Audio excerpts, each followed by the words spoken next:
Hello friends, edu नामा में आपका स्वागत है। आज के इस वीडियो में हम बीपीएससी घटना चक्र पूर्वावलोकन देखेंगे। इसमें हम प्रीवियस ईयर क्वेश्चन देख रहे हैं जो 1992 से 2023 तक दिया गया है। इसको हम सब्जेक्ट वाइज डिस्कशन कर रहे थे और उस वीडियो को हम आगे कंटिन्यू करेंगे आज भारतीय राज्य व्यवस्था यानी इंडियन पॉलिटी से पूछे गए सारे क्वेश्चन को। और यह 38वीं से लेकर 69वीं तक अपडेटेड है, 2024 की पुस्तक है। शुरुआत करते हैं। इंडियन पॉलिटी का पहला क्वेश्चन है, संविधान को 26 जनवरी को के दिन लागू करने का निर्णय इसलिए लिया गया क्योंकि कांग्रेस ने इस तिथि को 1930 में स्वतंत्रता दिवस के रूप में मनाया था। ऑप्शन ए करेक्ट हो जाएगा। भारतीय राष्ट्रीय कांग्रेस के लाहौर अधिवेशन जो दिसंबर 1929 में पूर्ण स्वराज की घोषणा यहाँ पे की गई थी तथा 26 जनवरी 1930 को स्वतंत्रता दिवस के रूप में मनाए जाने का संकल्प लिया गया और आज़ादी के पूर्व तक 26 जनवरी को स्वतंत्रता दिवस के रूप में मनाया जाता रहा। परंतु भारत 15 अगस्त 1947 को स्वतंत्र हो गया और तब से प्रत्येक वर्ष 15 अगस्त को स्वाधीनता दिवस के रूप में मनाया जाने लगा, जबकि स्वतंत्रता प्राप्ति के बाद 26 जनवरी की तिथि को अविस्मरणीय बनाने हेतु भारतीय संविधान को पूर्णतः 26 जनवरी 1950 को लागू किया गया और तब से प्रत्येक वर्ष 26 जनवरी को गणतंत्र दिवस के रूप में मनाया जाने लगा। सेकंड क्वेश्चन है कि भारतीय संविधान को बनाने में कितना समय लगा, तो 2 वर्ष से 11 महीने और 18 दिन। ऑप्शन ए करेक्ट हो जाएगा। तो लगभग 3 साल। भारतीय संविधान के निर्माण और उसके अंगीकृत होने तक संविधान सभा को कुल 2 वर्ष 11 माह और 18 दिन का समय लगा था। संविधान सभा की पहली बैठक हुई थी 9 दिसंबर 1946 को और इसमें अस्थायी अध्यक्ष बनाए गए थे सच्चिदानंद सिन्हा, जिन्हें बिहार का निर्माता कहा जाता है। और फिर 11 दिसंबर 1946 को परमानेंटली यानी कि अस्थायी रूप से डॉक्टर राजेंद्र प्रसाद को, जो बिहार के सिवान के जीरादेई से हैं, उनको है जो अध्यक्ष बनाया गया और बाद में वो राष्ट्रपति भी बने। जबकि 26 नवंबर 1949 को संविधान को अंगीकृत किया गया था। यदि आपसे क्वेश्चन पूछ दे कि संविधान को अडॉप्ट कब किया गया था, अंगीकृत कब किया गया था, तो 26 नवंबर 1949 को कई बार क्वेश्चन पूछा भी गया है। भारतीय संविधान में शामिल है, तो इसका आंसर हो जाएगा 395 अनुच्छेद, 22 भाग और 12 अनुसूचियां इसमें शामिल है। 3 नंबर का आंसर हो जाएगा ऑप्शन ए। भारतीय संविधान में लगभग 450 से अधिक अनुच्छेद है, परंतु यह सभी मूल अनुच्छेदों के साथ उपखंड अर्थात का, खा, गा आदि के रूप में जुड़े हुए हैं। संविधान के मूल पाठ में 22 भाग, 395 अनुच्छेद और 8 अनुसूचियां शामिल थी। संशोधन के बाद कुछ नए अनुच्छेद इसमें जोड़े गए और कुछ अनुच्छेद निकाले भी गए, हटाए भी गए। नई अनुसूचियां भी जोड़ी गई है और उनकी संख्या अब 8 से बढ़कर कितनी हो गई, 12 हो चुकी है। 4 नंबर क्वेश्चन कि भारतीय संविधान में है, तो ये 400 से अधिक आर्टिकल्स यानी कि अनुच्छेदों की संख्या कितनी है, 400 से अधिक है। 5 नंबर क्वेश्चन, भारत के संविधान में वर्तमान में शामिल है, तो यहाँ ऊपर देख रहे हैं 400 से ऊपर है, तो यहाँ पे कोई भी फिक्स नहीं है, ठीक है, 400 प्लस है। मिलान करना है। देखिए ऐसे अभी जो वर्तमान में है यूनियन लिस्ट में कितना है, 100 है, 100 सब्जेक्ट है। आप जानते हैं कि शेड्यूल 7 यानी कि अनुसूची 7 में क्या है, तो उसमें सेंट्रल जो सब्जेक्ट का बंटवारा, विषय का बंटवारा किया गया है कि इसमें सेंट्रल लिस्ट, स्टेट लिस्ट और कंकरेंट लिस्ट। कंकरेंट लिस्ट का जिक्र कहाँ से लिया गया है, तो ये ऑस्ट्रेलिया के संविधान से लिया गया है कंकरेंट, और ज्वाइंट सिटिंग भी लिया गया है ऑस्ट्रेलिया से, जो 108 आर्टिकल 108 में ज्वाइंट सिटिंग का जिक्र किया गया है। तो सेंट्रल लिस्ट पे जो सब्जेक्ट है उस पर कानून कौन बनाता है, तो केंद्र सरकार यानी पार्लियामेंट बनाती है। और स्टेट लिस्ट पे है जो स्टेट लेजिस्लेचर, स्टेट गवर्नमेंट बनाती है। और कभी कुछ केस में है जो स्टेट गवर्नमेंट के केस में कुछ है जो स्टेट लिस्ट पे सेंट्रल गवर्नमेंट भी पार्लियामेंट भी बना सकती है। और कंकरेंट लिस्ट में दोनों बनाती है, सेंट्रल और स्टेट गवर्नमेंट दोनों। ये कंकरेंट लिस्ट पे बनाता है कानून, लेकिन है जो सेंटर का इस पे है जो प्रेफरेंस ज़्यादा रहता है, ठीक है। यहाँ कह रहा है कि संघीय सूची में कितनी विषय है, तो 100 है, राज्य सूची में 61 है और समवर्ती सूची यानी कि कंकरेंट लिस्ट में टोटल 52 विषय है। तो ये अभी कंकरेंट जो अभी करंट है उसी के अकॉर्डिंग इसको याद रखें, 100, 61, 52 इसको याद रखें। ऐसे आंसर जो पूछा गया तो क्वेश्चन उसके अनुसार ऑप्शन बी हो जाएगा यानी कि ए सी बी, ठीक है, इसको मिला सकते हैं। पहला का हो जाएगा ए यानी कि 97, फिर है दूसरा का 66 राज्य सूची में, और तीसरा समवर्ती सूची का 47 प्रविष्टियां है। और अभी वर्तमान में क्या है, 100, 61, 52, इसको याद रखें। यहाँ पे हमने जब पढ़ा था तो उसमें 100, 61, 52 था, लेकिन हो सकता है कि दो दो चेंज किया है, दो हटा है इसमें और इसमें एक घटा है, ठीक है, दो घटा इसमें और इसमें सेम है, ठीक है। तो संघीय सूची में 97, 66 राज्य सूची में और 47 समवर्ती सूची में, और इसको याद रखें अभी वर्तमान में है तो कितना, 98, 59 और 52, इसको याद रखें, ये घटना चक्र के द्वारा अपडेटेड है। 7वां नंबर क्वेश्चन, निम्न शब्दों पर विचार करना है। 7 नंबर क्वेश्चन है कि निम्न शब्दों पर विचार करना है, सही शब्दों को विचार अनुसार क्रम देना है। यहाँ देख सकते हैं इसका आंसर ऑप्शन ए हो जाएगा, CADB हो जाएगा, यानी कि सार्वभौमिक, उसके बाद समाजवादी, उसके बाद धर्मनिरपेक्ष और प्रजातांत्रिक हो जाएगा। देख लेते हैं एक्सप्लेनेशन। भारतीय संविधान की प्रस्तावना में दिया गया है, प्रस्तावना में भारत को एक सार्वभौम, sovereign, socialist, secular, democratic and republic, यानी कि SS, सोवरेन, सोशलिस्ट, सेकुलर और डेमोक्रेटिक रिपब्लिक, यानी कि SSSDR याद रखें, सजाने के लिए दे सकता है। उल्लेखनीय है कि भारतीय संविधान में पंथ निरपेक्ष यानी सेकुलरिज्म शब्द का उल्लेख किया गया है, न कि धर्मनिरपेक्ष का। तो पंथ निरपेक्ष का उपयोग किया गया है, ठीक है। यहाँ पे देख सकते हैं उल्लेखनीय है कि कह रहा है भारतीय संविधान में पंथ निरपेक्ष शब्द का उल्लेख किया गया है, न कि धर्म निरपेक्ष का। भारत का संविधान किसके द्वारा ग्रहण किया गया है? 8 नंबर क्वेश्चन का आंसर हो जाएगा ऑप्शन सी, संविधान सभा के द्वारा भारत का संविधान को ग्रहण किया गया। भारत का संविधान सभा द्वारा ग्रहण किया गया है, भारत का संविधान सभा द्वारा ग्रहण किया गया है। संविधान सभा की प्रथम बैठक हुई थी संसद भवन के केंद्रीय कक्ष में 9 दिसंबर 1946 को। कब? 9 दिसंबर 1946 को पहली बैठक हुई। डॉक्टर सच्चिदानंद सिन्हा को सभा का अस्थायी अध्यक्ष नियुक्त किया गया। उसके बाद 11 दिसंबर 1946 को, 2 दिनों बाद उनकी 2 दिनों के बाद की बैठक में डॉक्टर राजेंद्र प्रसाद को अस्थायी अध्यक्ष यानी परमानेंट प्रेसिडेंट निर्वाचित किया गया। 26 नवंबर 1946 को संविधान सभा ने भारतीय संविधान को अंतिम रूप प्रदान किया और संविधान को अंगीकार किया, ठीक है। यहाँ पे गलत है, 1949 कर दिए, 26 नवंबर 1949 को संविधान सभा ने भारतीय संविधान को अंतिम रूप प्रदान किया और संविधान को अंगीकार किया, अडॉप्ट किया।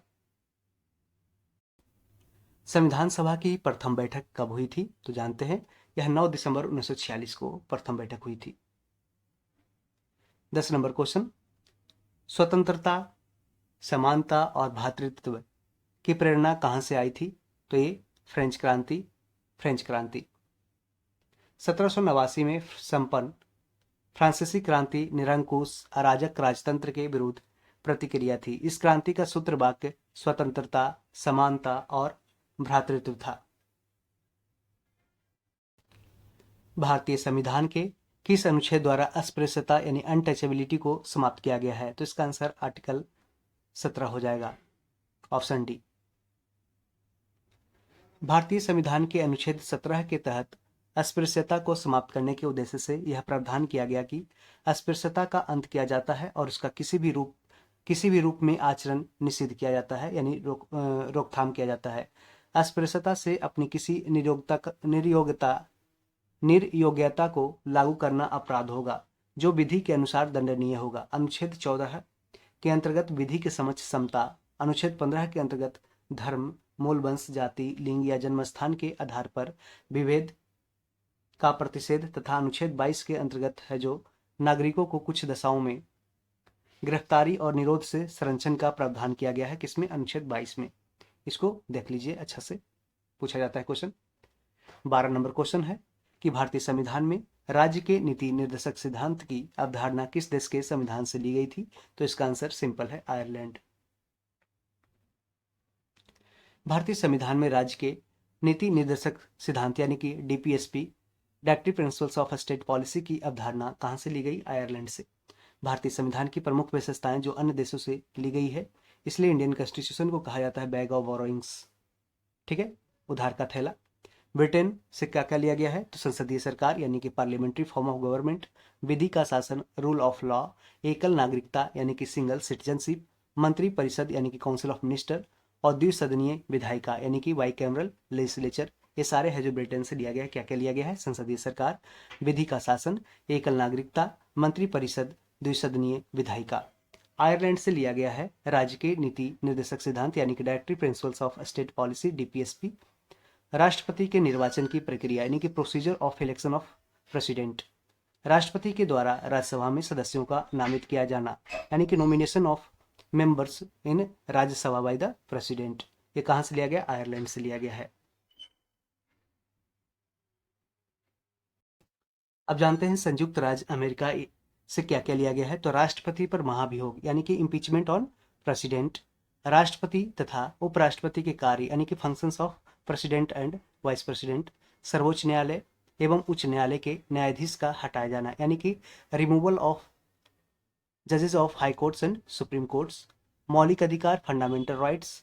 न्यायिक पुनर्अविलोकन यानी कि जुडिशियल रिव्यू। न्यायालय की स्वतंत्रता यानी कि इंडिपेंडेंस ऑफ जुडिशियरी। भारतीय संविधान की प्रस्तावना, प्रियम्बल ऑफ इंडियन कॉन्स्टिट्यूशन। ये सारे कहाँ से लिए गए हैं? तो संयुक्त राज्य अमेरिका से। राष्ट्रपति पर महाभियोग जो आर्टिकल 61 में लगाया जाता है, 61 के द्वारा। राष्ट्रपति तथा उपराष्ट्रपति के कार्य, सर्वोच्च न्यायालय और उच्च न्यायालय के न्यायाधीशों का हटाया जाना। मौलिक अधिकार, न्यायिक पुनर्अविलोकन, न्यायालय की स्वतंत्रता, भारतीय संविधान की प्रस्तावना। ये सारे है जो संयुक्त राज्य अमेरिका से लिया गया है। अब हम देखते हैं कनाडा से क्या क्या लिया गया है। तो परिसंघात्मक व्यवस्था यानी कि फेडरल स्ट्रक्चर लिया गया है कनाडा से। केंद्र में निहित अवशिष्ट शक्तियां यानी कि residuary power lies with centre लिया गया है कनाडा से। केंद्र द्वारा राज्यपालों की नियुक्ति यानी कि appointment of governor by the centre in the state. सर्वोच्च न्यायालय का सलाहकारी क्षेत्राधिकार यानी कि advisory jurisdiction of supreme court. Advisory jurisdiction of supreme court यह लिया गया कहाँ से? कनाडा से। ऑस्ट्रेलिया से क्या क्या लिया गया है? तो समवर्ती सूची यानी कंकरेंट लिस्ट जो लिया गया है ऑस्ट्रेलिया से। कंकरेंट लिस्ट शेड्यूल 7 में दिया गया है, ठीक है। अनुच्छेद 108 जो संयुक्त सदन की बैठक होती है, अनुच्छेद 108 लिया गया है कहाँ से? ऑस्ट्रेलिया से। संयुक्त सदन की बैठक यानी ज्वाइंट सिटिंग कहाँ से? ऑस्ट्रेलिया से। और जो प्रस्तावना की भाषा है, लैंग्वेज ऑफ प्रेम्बल, वो भी ऑस्ट्रेलिया से ही लिया गया, उसको याद रखें। सोवियत यूनियन यानी कि जो वर्तमान अभी रूस है, उस समय के यूएसएसआर था, वहां से क्या क्या लिया गया? तो मौलिक कर्तव्य यानी कि फंडामेंटल ड्यूटी। प्रस्तावना में अभिव्यक्त सामाजिक, आर्थिक और राजनीतिक न्याय की अवधारणा यानी कि प्रिंसिपल्स जो है प्रस्तावना में दिया गया, जैसे कि socialism, economic and political justice. हाँ, social, economic and political justice की जो अवधारणा, कंसेप्ट है, वो कहाँ से लिया गया है प्रस्तावना में? तो सोवियत यूनियन से लिया गया है। फ्रांस से क्या क्या लिया गया है ये देखते हैं। तो फ्रांस से गणतंत्र का सिद्धांत यानी कि theory of Republic, principles of Republic लिया गया है फ्रांस से। समता, स्वतंत्रता और भाईचारा यानी कि इक्वालिटी, लिबर्टी एंड फ्रेटर्निटी संबंधी विचार कहाँ से लिया गया है?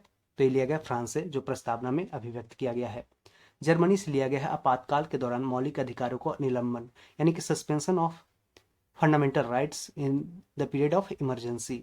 ये जर्मनी के बीमार संविधान से लिया गया है। दक्षिण अफ्रीका से क्या क्या लिया गया है? तो राज्यसभा के सदस्यों का निर्वाचन यानी कि election of members of Rajya Sabha और संविधान संशोधन जो आर्टिकल 368 में दिया गया है, 368 में, यह है जो कहां से लिया गया? कॉन्स्टिट्यूशनल अमेंडमेंट, तो दक्षिण अफ्रीका से। एक और बचा हुआ है जापान।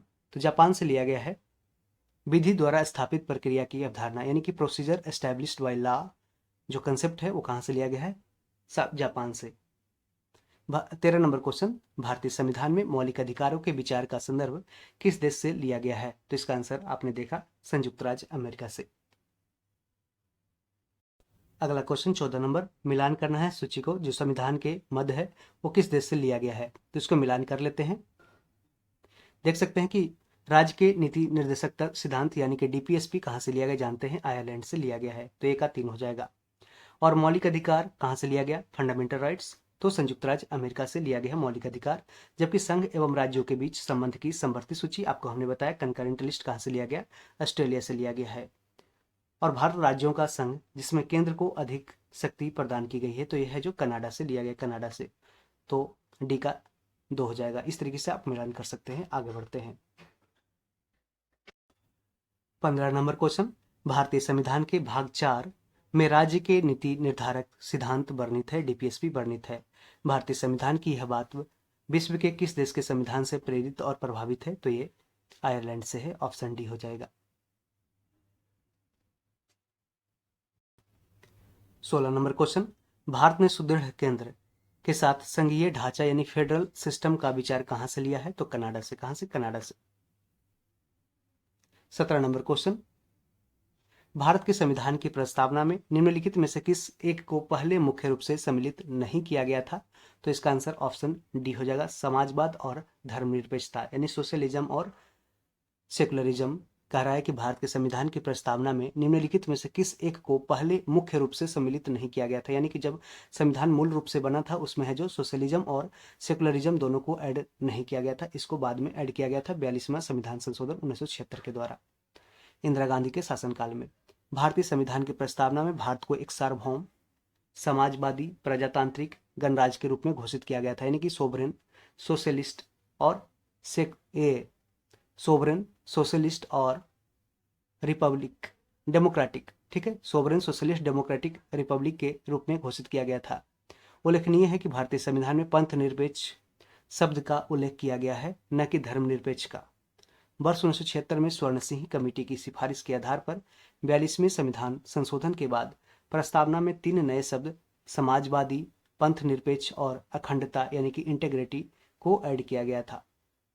सोशलिज्म, सेकुलरिज्म और इंटेग्रिटी को ऐड किया गया 42वां संविधान संशोधन 1976 के द्वारा, ठीक है, सरदार स्वर्ण सिंह कमेटी के रिकमेंडेशन पे। भारतीय संविधान की प्रस्तावना यानी प्रियम्बल में किस संशोधन द्वारा समाजवादी और धर्मनिरपेक्ष यानी सोशलिस्ट एंड सेकुलर शब्द जोड़े गए थे? तो ऑप्शन सी इसका 42वां संविधान संशोधन 1976 में हो जाएगा। 19 नंबर क्वेश्चन, निम्नलिखित में से कौन सा भारतवर्ष को एक धर्मनिरपेक्ष राज्य के रूप में वर्णित करता है? तो इसका आंसर हो जाएगा ऑप्शन डी, संविधान की प्रस्तावना, ठीक है, इसमें साफ साफ लिखा है। भारतीय संविधान की प्रस्तावना के अनुसार भारत एक संप्रभुत्व समाजवादी धर्मनिरपेक्ष लोकतांत्रिक गणराज्य है, यानी कि इंडिया जैसे sovereign socialist secular democratic Republic country. संविधान की प्रस्तावना पंडित जवाहरलाल नेहरू द्वारा प्रारूपित एवं संविधान सभा द्वारा स्वीकृत उद्देश्य प्रस्ताव पर आधारित है, यानी कि प्रेम्बल रेजोल्यूशन पे एस्टैब्लिश्ड है, बेस्ड है। संविधान उपचार का अधिकार यानी कि constitutional remedies, right to constitutional remedies किसके अंतर्गत आता है? तो इसका आंसर इसमें हो जाएगा मौलिक अधिकार, एक से अधिक हो जाएगा, ऑप्शन ही कर लीजिए। देख लेते हैं एक्सप्लेनेशन। संवैधानिक उपचारों का अधिकार संविधान के भाग 3 मूल अधिकार के तहत अनुच्छेद 32 से अनुच्छेद 35 तक है। संविधान उपचारों का अधिकार स्वयं में कोई अधिकार न होकर अन्य मौलिक अधिकारों का अधिकार है। इसके अंतर्गत व्यक्ति मौलिक अधिकारों का हनन की अवस्था में न्यायालय की शरण ले सकता है। अतः संवैधानिक उपचारों का अधिकार निम्न के तहत आता है, तो मौलिक अधिकार के तहत, कानूनी अधिकार के तहत, संवैधानिक अधिकार के तहत। अतः विकल्प है जो एक से अधिक हो जाएगा। आप जानते हैं कि यदि आपका फंडामेंटल राइट्स हनन होता है तो आप आर्टिकल 32 के द्वारा है जो डायरेक्टली है जो सुप्रीम कोर्ट जा सकते हैं, और आर्टिकल 226 के द्वारा है जो फंडामेंटल राइट्स को बहाल करने के लिए जा सकते हैं कोई भी हाई कोर्ट्स में, जो आपके स्टेट का हाई कोर्ट होगा। और इसको जो constitutional right to constitutional remedies है, इसको heart and soul of the constitution कहा है, यानी कि संविधान का हृदय और आत्मा कहा है भीमराव अंबेडकर ने।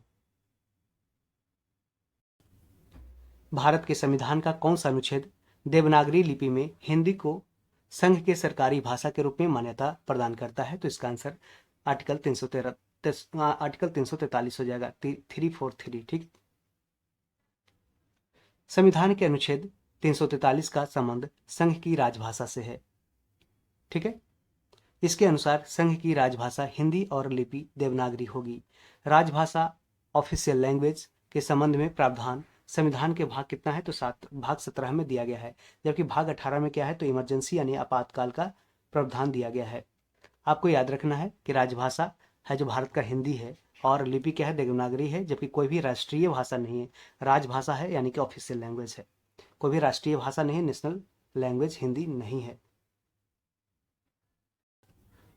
निम्नलिखित में से कौन संविधान सभा की व्यापार समिति के व्यवस्थापन के पहले अध्यक्ष थे? तो इसका आंसर ऑप्शन सी हो जाएगा, कन्हैया लाल मणिकलाल मुंशी, के एम मुंशी इसका आंसर हो जाएगा।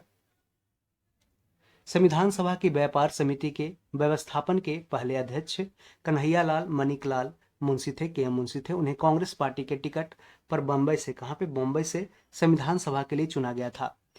प्रथमतः आपात स्थिति की घोषणा कितने समय काल के लिए सीमित की जा सकती है?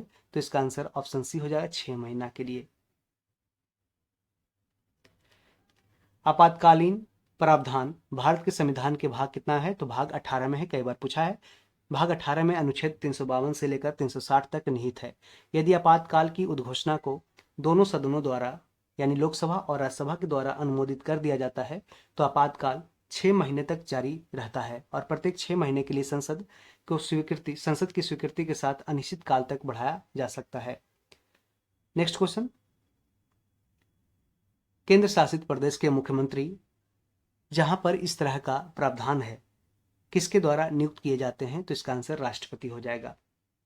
संविधान के अनुच्छेद 239A के अनुसार केंद्र शासित प्रदेशों की मुख्यमंत्री की नियुक्ति राष्ट्रपति द्वारा की जाएगी और अन्य मंत्रियों की नियुक्ति राष्ट्रपति द्वारा मुख्यमंत्री की सलाह पर की जाएगी और मंत्री राष्ट्रपति के प्रसाद पर्यंत पद धारण करेंगे। भारत के संसद का खर्च या व्यय किसके द्वारा नियंत्रित किया जाता है? तो इसका आंसर ऑप्शन ई हो जाएगा। ठीक है, एक्सप्लेनेशन देख लेते हैं। संसद भारत का सर्वोच्च विधायी निकाय है। भारतीय संसद में राष्ट्रपति तथा 2 सदन, राज्यसभा जो राज्यों की परिषद होती है, काउंसिल ऑफ स्टेट्स होती है, तथा लोकसभा लोगों का सदन यानी कि पॉपुलर हाउस जिसे कहते हैं या हाउस ऑफ कॉमन्स भी कहते हैं, लोकसभा होते हैं। राष्ट्रपति के पास संसद के दोनों सदनों में से किसी भी सदन को बुलाने या स्थगित करने का अथवा लोकसभा को भंग करने की शक्ति है किसके पास? तो राष्ट्रपति के पास। तो राष्ट्रपति के पास संसद के दोनों सदनों में से किसी भी सदन को बुलाने या स्थगित करने अथवा लोकसभा को भंग करने की शक्ति है। अतः भारत के संसद का व्यय संसद द्वारा ही नियंत्रित किया जाता है। आपको इस एक बात याद रखना है कि राज्यसभा है जो कभी भंग न होने वाली संस्था है, इसको कभी भंग नहीं किया जा सकता है, जबकि लोकसभा को भंग किया जाता है। जनहित याचिका की धारणा किस देश से उत्पन्न हुई थी?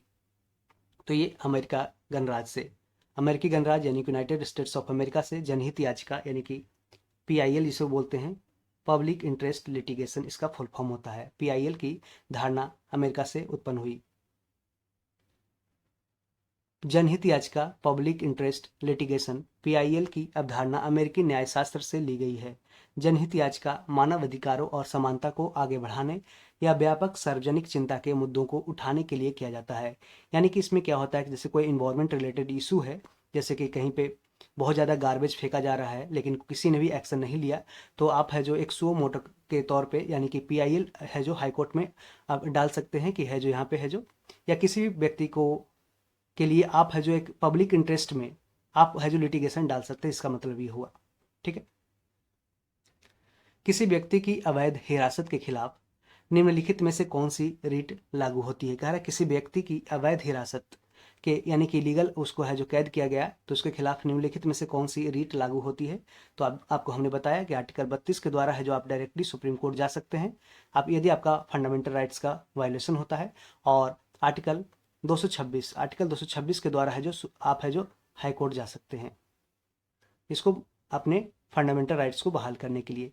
और है जो फंडामेंटल राइट्स को बहाल सुनिश्चित करने के लिए हाई कोर्ट और सुप्रीम कोर्ट के द्वारा है जो 5 रीट जारी किए जाते हैं। तो कह रहा है कि किसी व्यक्ति की अवैध हिरासत के खिलाफ निम्नलिखित में से कौन सी रीट लागू होती है जिसे हाइबेस कॉर्पस कहते हैं? तो ऑप्शन ए होगा बंदी प्रत्यक्षीकरण, यानी कि 24 घंटे के अंदर कोर्ट बोलेगा कि यदि आप जहां भी जैसे जो अगर कोई पुलिस थाना आपको पकड़ के ले गया है तो आपको तो पता नहीं है लेकिन आपके अगर रिलेटिव बताते हैं वहाँ पे कोर्ट में कि हमारे यहाँ इसको है जो कैद करके ले गया है इस थाना में, लेकिन उसको 24 घंटे के बाद फिर कोर्ट है जो ये रिट जारी करता है, हेबियस कॉर्पस रिट जारी करता है और उसको बोलता है कि थाना इंचार्ज को कि आप है 24 घंटे के अंदर यानी कि जो आने जाने के ट्रैवलिंग को छोड़ करके टाइम को छोड़ करके 24 घंटे के अंदर आप जो उसको है जो कोर्ट में है जो उपस्थित कराएं। बंदी प्रत्यक्षीकरण इसका मतलब होता है कि बंदा को कोई भी बंदा है उसको है जो वहाँ पे कोर्ट में प्रत्यक्ष रूप से है जो उपस्थित कराना।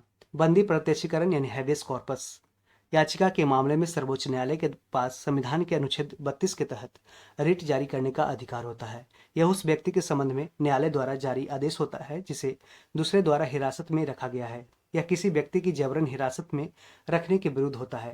यानी कि यहाँ पे आपको कोई पुलिस हो या फिर या प्राइवेट कोई सर्वेंट कोई भी प्राइवेट आदमी भी आपको अगर कैद करके रखा है तो भी है जो उस पर भी हैबेस कॉर्पस लागू हो सकता है। 28 नंबर क्वेश्चन, संवैधानिक प्रावधान के संशोधन का प्रावधान किस में दिया गया है? तो आप जानते हैं आर्टिकल 368 के द्वारा है जो कॉन्स्टिट्यूशनल अमेंडमेंट यानी कि संवैधानिक संशोधन किया जाता है।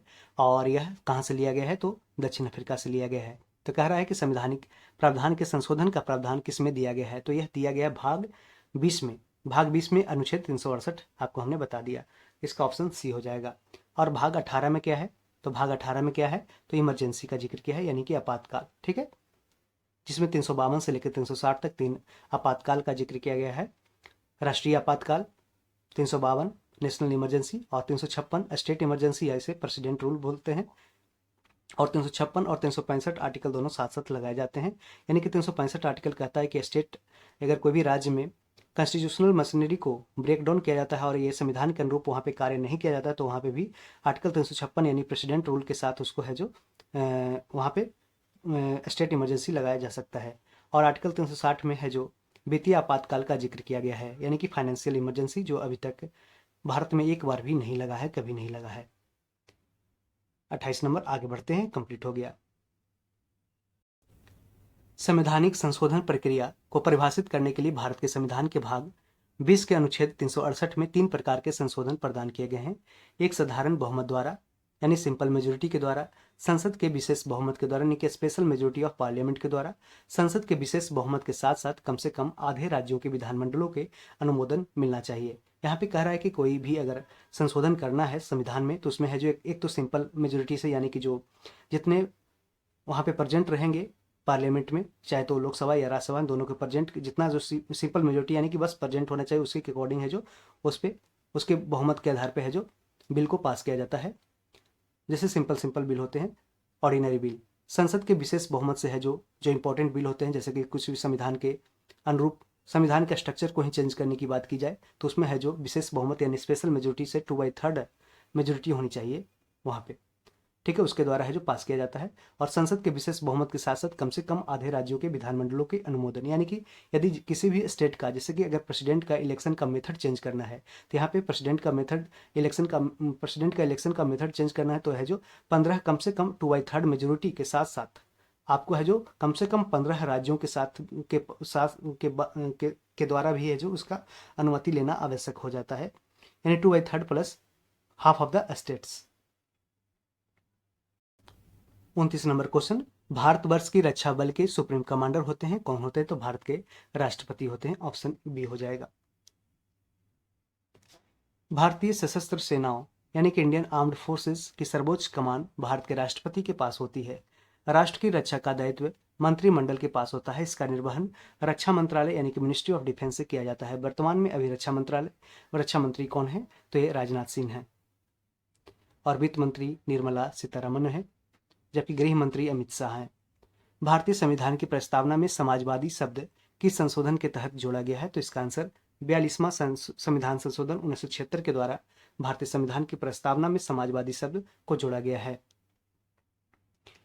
42वें संविधान संशोधन अधिनियम 1976 द्वारा भारतीय संविधान की प्रस्तावना में समाजवादी, पंथ निरपेक्ष और अखंडता 3 नए शब्द को जोड़ा गया। सिक्किम भारतीय संघ का पूर्ण राज्य कब बन गया? तो इसका आंसर 1975 हो जाएगा। देखिए पहले क्या हुआ, जो 35वां संविधान संशोधन 1974 हुआ, ठीक है, उसमें है जो एक एसोसिएट स्टेट बनाया गया, एसोसिएट स्टेट, ठीक है, सहकारी राज्य बनाया गया सिक्किम को भारत में मिलाने के लिए, ठीक है। लेकिन फिर उसके बाद 36वां संविधान के द्वारा वहाँ पे रेफरेंडम कराया गया, जिसके बाद 1975 में है जो पूरी तरह से है जो भारतीय संघ में इसको शामिल किया गया सिक्किम को, और पूर्ण राज्य का दर्जा 1975 में दिया गया। भारतीय संविधान के 36वें संविधान संशोधन अधिनियम 1975 के तहत सिक्किम भारत का 22वां राज्य बना। कौन सा राज्य? 22वां। सिक्किम ने 26 अप्रैल 1975 से भारत के संविधान संशोधन अधिनियम 1975 के माध्यम से भारत के संविधान के अनुच्छेद 371 के तहत राज्य के विशेष प्रावधान के साथ भारतीय संघ का पूर्ण राज्य बनने का विकल्प चुना।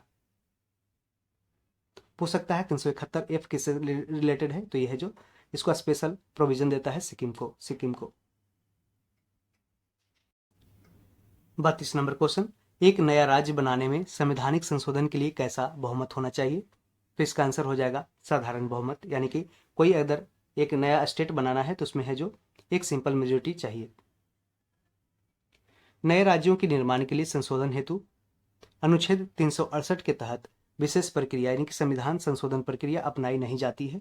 संसद साधारण बहुमत से यानी सिंपल मेजोरिटी से नए राज्यों का निर्माण कर सकती है तथा संविधान के अनुच्छेद 4(2) के अनुसार इस प्रकार की विधि अनुच्छेद 368 के प्रयोजनों के लिए संविधान का संशोधन नहीं समझी जाती है। यानी कि जब कोई नया राज्य का निर्माण किया जाता है तो उसमें आर्टिकल 368 के द्वारा ये नहीं किया जाता है, आर्टिकल 42 के द्वारा। अगला क्वेश्चन है कि उन मौलिक अधिकारों का चयन करना है जो भारतीय नागरिकों को प्राप्त है परंतु गैर नागरिकों को प्राप्त नहीं है। तो आपने इसको पढ़ा होगा, एक बार हम बता देते हैं, ठीक है। इसमें कह रहा है कि 1 और 2 सिर्फ होगा, यानी कि भाषण और अभिव्यक्ति की स्वतंत्रता। आगे क्वेश्चन समझ लीजिए, कह रहा उन मौलिक अधिकारों का चयन करना है जो भारतीय नागरिकों को प्राप्त है परंतु गैर नागरिकों नहीं। देखिए, यदि सिटीजन पूछा, कोई भी स्टेटमेंट जैसे यूपीएससी फंसाता है एग्जाम में कि सिटीजन दे देगा तो सिटीजन माने नागरिक हो गया, ठीक है।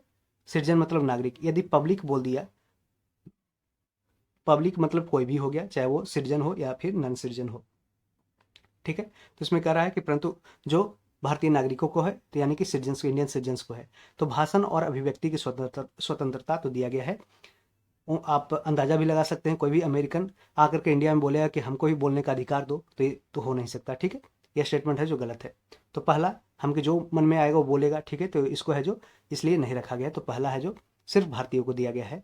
और फिर कह रहा है कानून के समझ समता, ठीक है। तो ये भी है, ठीक है। ये कानून के समझ समता यानी कि ये नहीं दिया गया है, ये दोनों को दिया गया है, ठीक है। अल्पसंख्यकों के अधिकार यानी कि राइट टू माइनॉरिटीज किसको दिया गया है, और जीवन और स्वतंत्रता का संरक्षण, तो ये भी दिया गया है दोनों को। यानी कि जो अमेरिका वाला अगर भारत में आएगा तो उसको थोड़े है कि आप मार दोगे और उसको स्वतंत्र नहीं घूमने दोगे, कैद करके रखोगे, तो ये भी नहीं है। तो यानी कि ये दोनों दिया गया है, 1 और 4। ऑप्शन बी हो जाएगा। देख लेते हैं, सॉरी 1 और 3 है, अच्छा 1 मिनट, हाँ सॉरी एक बार ऐसे याद रखिए, इस कोड को याद रखिए। 15, 16, 19, 20 और 29, ठीक है। तो 15, 16, 19, 20 और 29 ये आर्टिकल है जो सिर्फ भारतीयों को दिया गया है और बाकी जो है जो गैर नागरिकों को भी दिया गया है। तो इसका आंसर ऑप्शन ए हो जाएगा, 1 और 3। यानी कि भाषण और अभिव्यक्ति की स्वतंत्रता केवल भारतीयों को है और अल्पसंख्यकों के अधिकार यानी कि 1 और 3 सही हो जाएगा। भारतीय संविधान के भाग 3 में वर्णित मौलिक अधिकार अनुच्छेद 19 भाषण और अभिव्यक्ति की स्वतंत्रता तथा अनुच्छेद 29 अल्पसंख्यक वर्गों के हितों का संरक्षण मात्र भारतीय नागरिकों को प्राप्त है, गैर नागरिकों यानी कि विदेशी को प्राप्त नहीं है। जबकि अनुच्छेद 14 कानून के समझ समानता का अधिकार और अनुच्छेद 21 जीवन और स्वतंत्रता का संरक्षण भारतीय नागरिकों और विदेशियों सभी व्यक्तियों को प्राप्त है। जैसा हमने आपको शुरू में बताया था वैसा ही सही रहा, ठीक है। तो 15, 16, 19, 29, 30 यह जो सिर्फ है जो भारतीय को प्राप्त है और बाकी सारे है जो प्राप्त है विदेशियों को भी।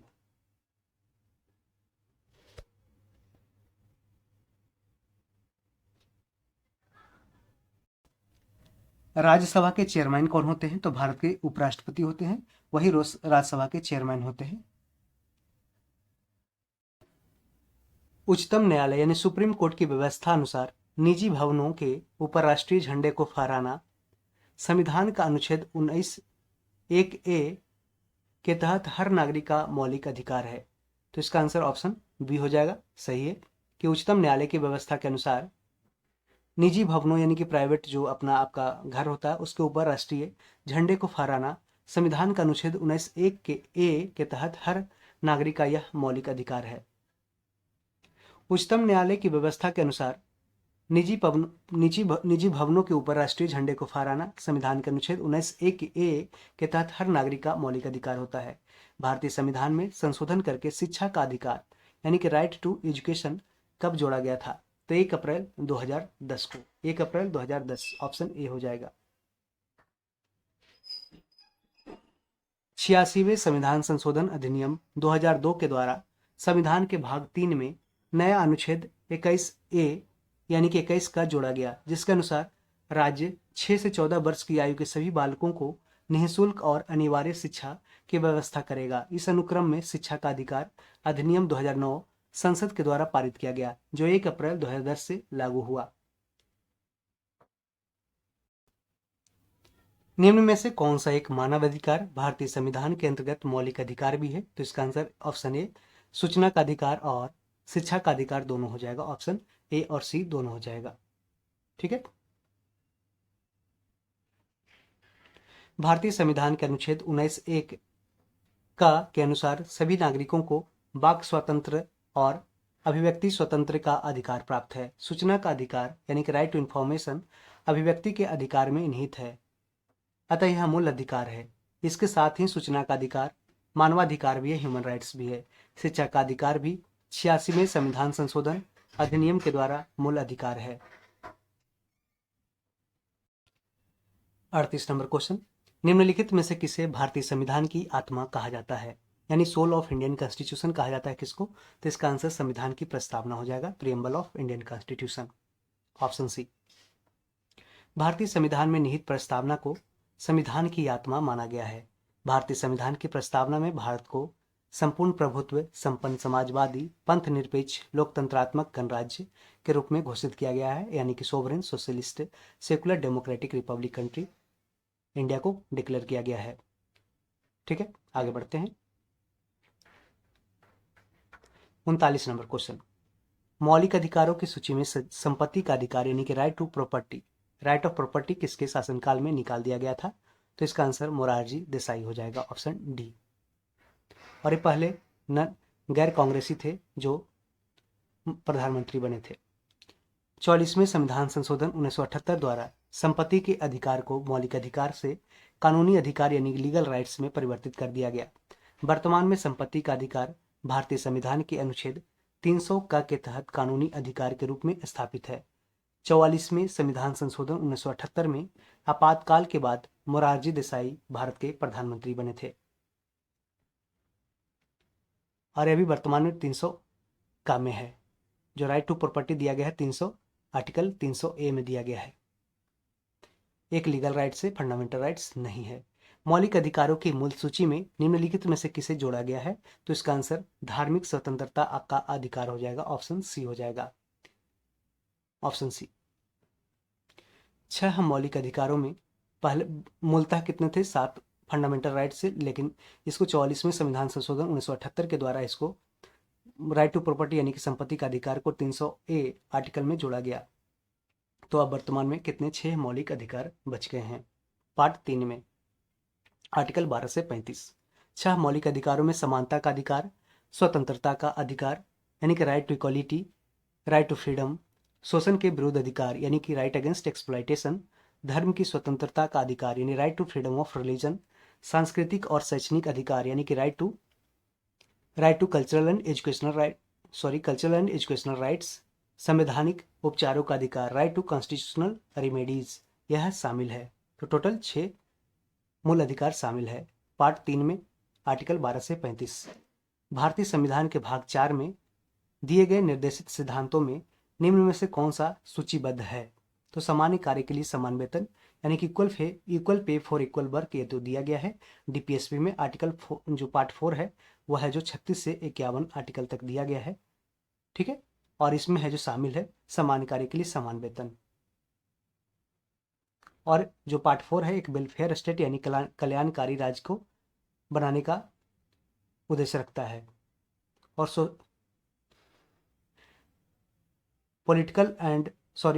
सोशल एंड इकोनॉमिक जो स्टेबिलिटी प्रदान करता है। ठीक है, भाग 4। जबकि फंडामेंटल राइट्स क्या करता है? पॉलिटिकल डेमोक्रेसी को मेंटेन करता है। और सोशल एंड इकोनॉमिक डेमोक्रेसी को कौन मेंटेन करता है, तो ये भाग 4 करता है, डीपीएसपी। तो डीपीएसपी में पहला तो ऑप्शन शामिल था कि equal pay for equal work. दूसरा देखते हैं कि समान नागरिक संहिता यानी कि यूनिफॉर्म सिविल कोड यूसीसी, ये भी जानते हैं आर्टिकल 44 में डीपीएसपी में शामिल है, तो ये भी स्टेटमेंट सही हो जाएगा। तो छोटे परिवारों का मानदंड, ये स्टेटमेंट है जो कहीं सॉरी ये स्टेटमेंट कहीं नहीं दिया है डीपीएसपी में। प्राथमिक स्तर पर मातृभाषा में शिक्षा, तो ये भी स्टेटमेंट है जो नहीं दिया गया है, तो ऑप्शन बी इसका हो जाएगा। सिर्फ एक और दो हो जाएगा। आगे देखते हैं कि भारतीय संविधान के भाग 4 में दिए गए निर्देशित सिद्धांतों में अनुच्छेद 39 घ पुरुषों और स्त्रियों दोनों को समान कार्य के लिए समान वेतन देता है का प्रावधान करता है। अनुच्छेद 44 में नागरिकों के लिए एक समान नागरिक संहिता सूचीबद्ध है, यूनिफॉर्म सिविल कोड। अभी हाल ही में उत्तराखंड राज्य के द्वारा इसको है जो एक बिल पास किया गया, और यह क्वेश्चन अभी बीपीएससी टीचर एग्जाम में कल परसों हुआ, उसमें है जो पूछा गया था। उसका आंसर ऑप्शन में नहीं था, ऑप्शन ई होता। जबकि अनुच्छेद 350 का प्राथमिक स्तर पर मातृभाषा में अनुच्छेद 350 का प्राथमिक स्तर पर मातृभाषा में शिक्षा देने का विशेष निर्देश देता है। हालांकि यह भाग 4 में उल्लेखित नहीं है। इसका प्रभाव भी निर्देशक तत्व जैसा ही है, परंतु यह राज्य द्वारा बाध्यकारी नहीं है। 42 नंबर क्वेश्चन, भारत के संविधान में मौलिक कर्तव्य यानी कि फंडामेंटल ड्यूटी किस संविधान संशोधन के द्वारा जोड़ा गया है, तो इसका आंसर ऑप्शन बी हो जाएगा, 42वें संविधान संशोधन 1976। भारत के नागरिकों के मूल कर्तव्यों का विवरण संविधान के भाग 4 क में अनुच्छेद 51 क में दिया गया है। इसे 42वें संविधान संशोधन अधिनियम 1976 के द्वारा संविधान में जोड़ा गया था। 43 नंबर क्वेश्चन, भारत का राष्ट्रपति कितनी बार पुनः चुनाव के लिए पात्र होता है, योग्य होता है, तो इसका आंसर ऑप्शन डी, कितनी भी बार यहाँ पे भारत में राष्ट्रपति बन सकता है, जबकि अमेरिका में मात्र 2 बार बन सकता है।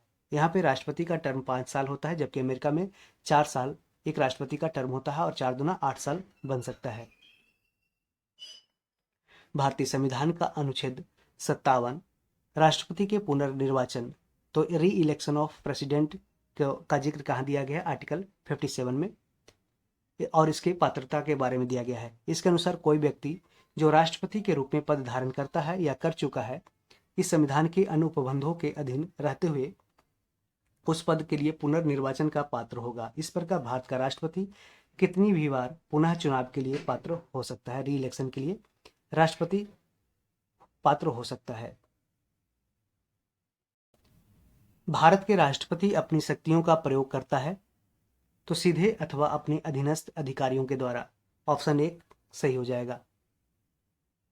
भारतीय संविधान के अनुसार भारत का राष्ट्रपति अनुच्छेद 52 के में दिया गया है, भारत का एक राष्ट्रपति होगा, या कौन सा आर्टिकल में दिया है कि भारत का एक राष्ट्रपति होगा, तो आर्टिकल 52 में।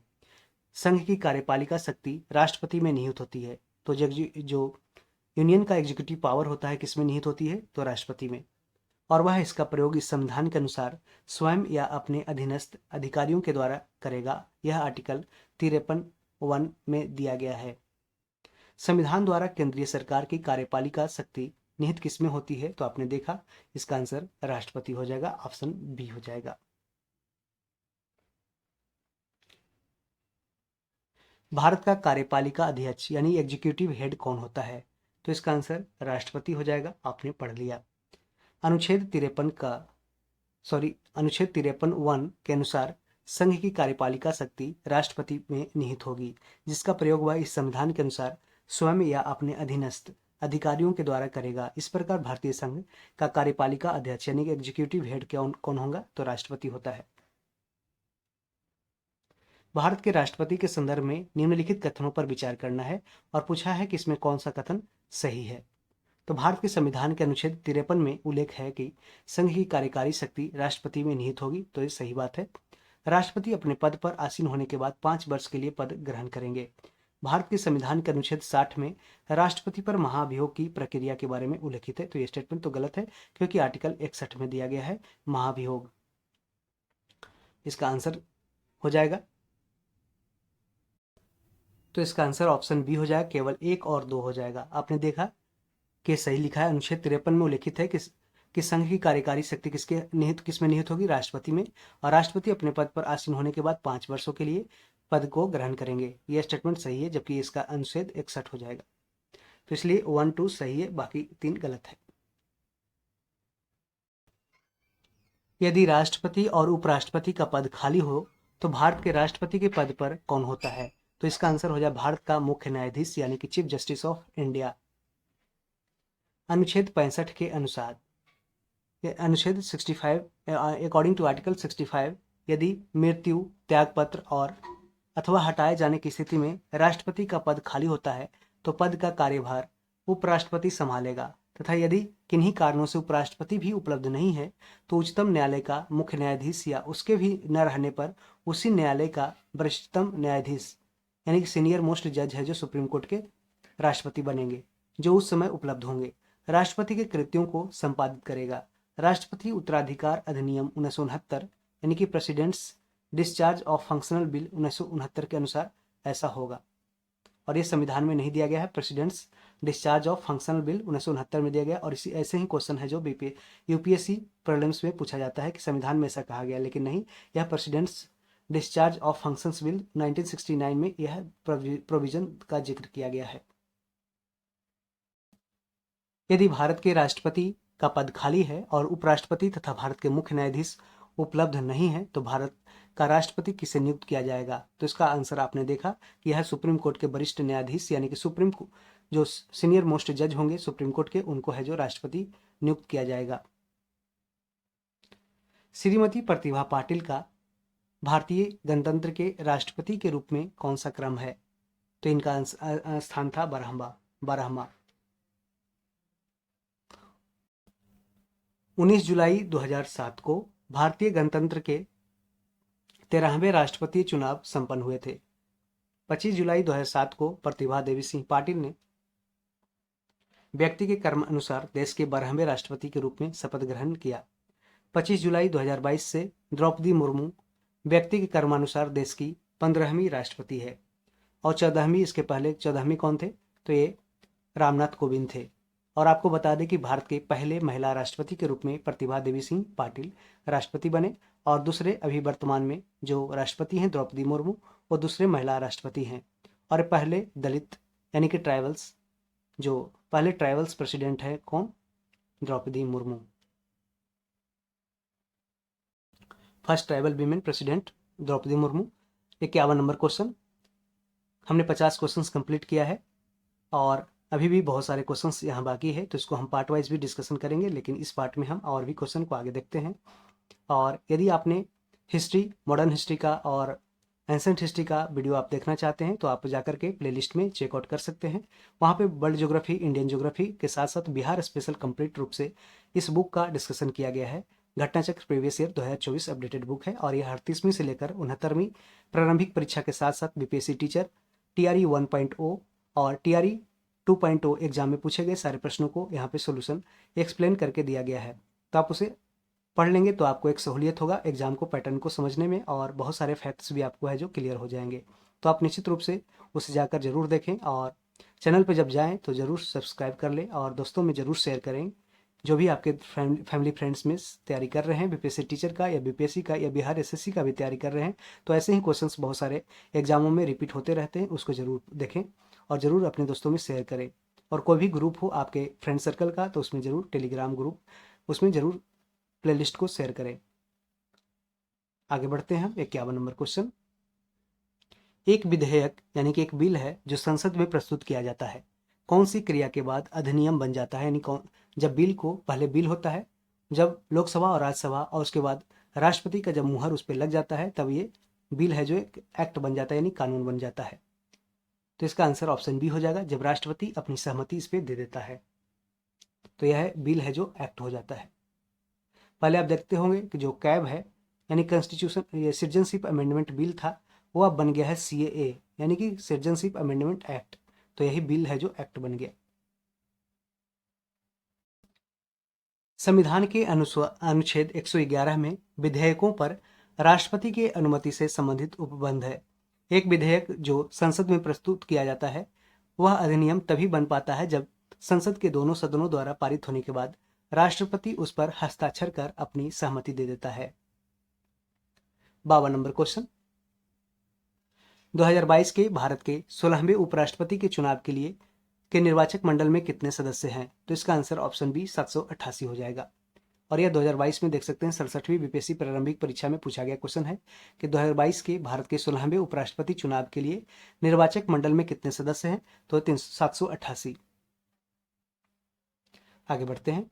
16वें उपराष्ट्रपति निर्वाचन हेतु निर्वाचक मंडल में शामिल सदस्य हैं कि राज्यसभा के 233 निर्वाचित सदस्य, राज्यसभा के 12 मनोनीत सदस्य यानी कि 233 प्लस 12 टोटल 245 सभी राज्यसभा में वर्तमान में सदस्य हैं। लोकसभा के 543 निर्वाचित सदस्य, दोनों सदनों को मिलाकर के बने निर्वाचक मंडल में शामिल कुल सदस्य 788 होंगे, यानी 543 लोकसभा के और 245 इसके, तो टोटल 788 हो जाएगा।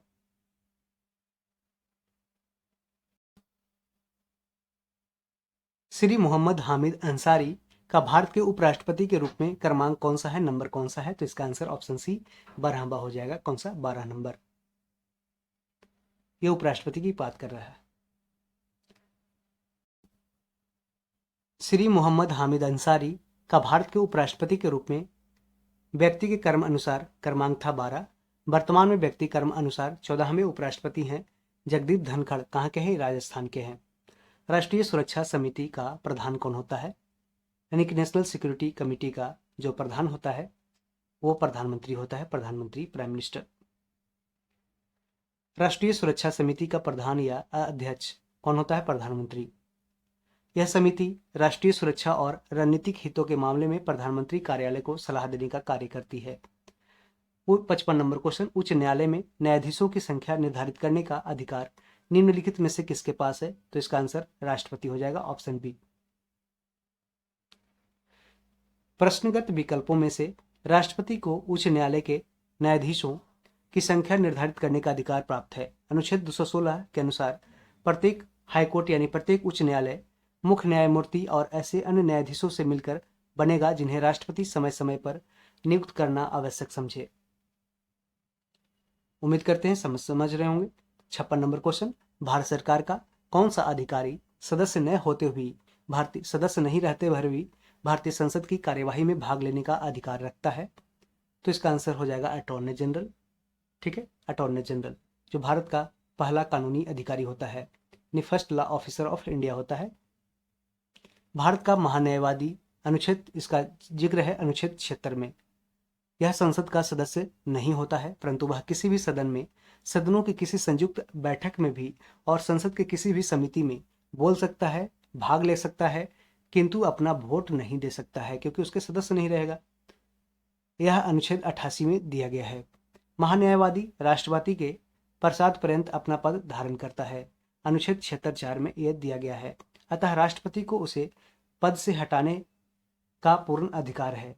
राष्ट्रपति द्वारा नियुक्त किए जाने वाले महान्यायवादी में वही योग्यता होनी चाहिए जो सर्वोच्च न्यायालय के न्यायाधीश के लिए आवश्यक है। यानी कि सुप्रीम कोर्ट के जज के लिए जो एलिजिबिलिटी है, क्वालिफिकेशन है, वही है जो एक महान्यायवादी बनने वाली व्यक्ति के अंदर होना चाहिए। 57 नंबर क्वेश्चन, एक गैर सदस्य के रूप में संसद के किसी एक सदन की कार्यवाही में भाग ले सकता है तो कौन? इसका आंसर महान्यायवादी हो जाएगा, attorney general. 58 number question, Bharat में न्यायिक पुनर्वलोकन का आधार है तो यह कानून द्वारा स्थापित प्रक्रिया यानी कि रूल्स एस्टैब्लिश्ड बाय लॉ के द्वारा, ऑप्शन बी हो जाएगा। भारत में न्यायिक पुनर्वलोकन का आधार कानून द्वारा स्थापित प्रक्रिया यानी प्रोसीजर एस्टैब्लिश्ड बाय लॉ है। इसके तहत न्यायालय यह परीक्षण करता है कि कोई विधि संविधान द्वारा विधायिका को प्रदत्त शक्तियों के संगत रूप में बनाई गई है या नहीं, तथा यह विधि द्वारा स्थापित प्रक्रिया का अनुसरण करती है अथवा नहीं। कानून द्वारा स्थापित प्रक्रिया का उल्लंघन करने पर इसे न्यायालय द्वारा शून्य यानी कि नल एंड वॉइड घोषित किया जा सकता है, यानी खारिज इसको किया जा सकता है किसी भी कानून को। भारत के राष्ट्रपति के चुनाव मंडल में कौन कौन सम्मिलित होता है? तो संसद के दोनों सदनों के सभी निर्वाचित सदस्य यानी कि इलेक्टेड मेंबर्स ओनली, नॉमिनेटेड नहीं, ठीक है। और राज्य विधानसभाओं के सभी निर्वाचित सदस्य इसमें शामिल होते हैं, यहाँ भी नॉमिनेटेड नहीं होते हैं। और जैसे दिल्ली और पुडुचेरी के भी निर्वाचित सदस्य वहाँ के लेजिस्लेचर के शामिल होते हैं। तो इसका आंसर ऑप्शन डी हो जाएगा। और जब भारत के राष्ट्रपति को हटाने का बात हो तो वहाँ सिर्फ है जो संसद के, यानी कि संसद का, लोकसभा का और राज्यसभा के जो सदस्य होते हैं, चाहे वो निर्वाचित हो या फिर नॉमिनेटेड हो, ठीक है, दोनों मिलकर के है जो राष्ट्रपति को हटाते हैं। संविधान का अनुच्छेद 54 राष्ट्रपति के निर्वाचक मंडल के सदस्यों का प्रावधान करता है, जिसमें निम्नलिखित सदस्य होते हैं। संसद के दोनों सदनों के निर्वाचित सदस्य होते हैं, यानी इलेक्टेड मेंबर्स होते हैं, लोकसभा और राज्यसभा के। राज्यों की विधानसभाओं के निर्वाचित सदस्य होते हैं, यानी कि इलेक्टेड मेंबर्स होते हैं राज्यों की विधानसभा के। दिल्ली और पुडुचेरी विधानसभाओं के निर्वाचित सदस्य होते हैं, जो 70वें संविधान संशोधन 1992 के द्वारा इसको है जो जोड़ा गया। राज्यों की विधान परिषदों के सदस्य इस निर्वाचक मंडल में शामिल नहीं होते हैं, और न ही नॉमिनेटेड मेंबर ऑफ लोकसभा और राज्यसभा इसमें शामिल होते हैं। यहाँ नोट में दिया गया है कि राष्ट्रपति के निर्वाचक मंडल में जम्मू और कश्मीर संघ राज्य क्षेत्र की विधानसभा के निर्वाचित सदस्यों को अभी इसमें शामिल नहीं किया गया है। इसको एग्जाम में पूछ सकता है, इसको ध्यान रखें। भारत में राष्ट्रपति का चुनाव किया जाता है किसके द्वारा? तो इसका हमने अभी बताया कि संसद के दोनों सदनों के सदस्यों के द्वारा नहीं, ये भी गलत स्टेटमेंट है। भारत की जनता के द्वारा, ये भी गलत है। राज्यसभा के द्वारा, ये भी गलत है। और संसद व राज्य विधानसभा के द्वारा, तो ये भी पूरी तरह गलत है। इसमें से कोई नहीं हो जाएगा, क्योंकि संसद के दोनों वैसे सदस्य जो निर्वाचित सदस्य हैं उसके द्वारा, राज्य विधानसभाओं के जो निर्वाचित सदस्य हैं उसके द्वारा, और दिल्ली और पुडुचेरी के निर्वाचित सदस्यों के द्वारा, यानी कि यहाँ पे 3 प्रोविजन दिया गया है। ठीक है, इसको ध्यान रखें। संसद के संयुक्त सत्र की अध्यक्षता कौन करता है? तो इसका आंसर ऑप्शन सी हो जाएगा, लोकसभा का अध्यक्ष, यानी कि जो ज्वाइंट सिटिंग होता है उस पे। संविधान के अनुच्छेद 118(4) के अनुसार संसद के दोनों सदनों की संयुक्त बैठक की अध्यक्षता कौन करेगा? तो लोकसभा का अध्यक्ष करेगा, यानी कि स्पीकर करेगा। देखिए, ये कह रहा है कि 118 में क्या दिया हुआ है, 118(4) के अनुसार दिया गया है कि संसद के जब दोनों सदनों की ज्वाइंट सिटिंग होगा, यानी संयुक्त बैठक होगा, उसकी अध्यक्षता कौन करेगा? लोकसभा का अध्यक्ष करेगा।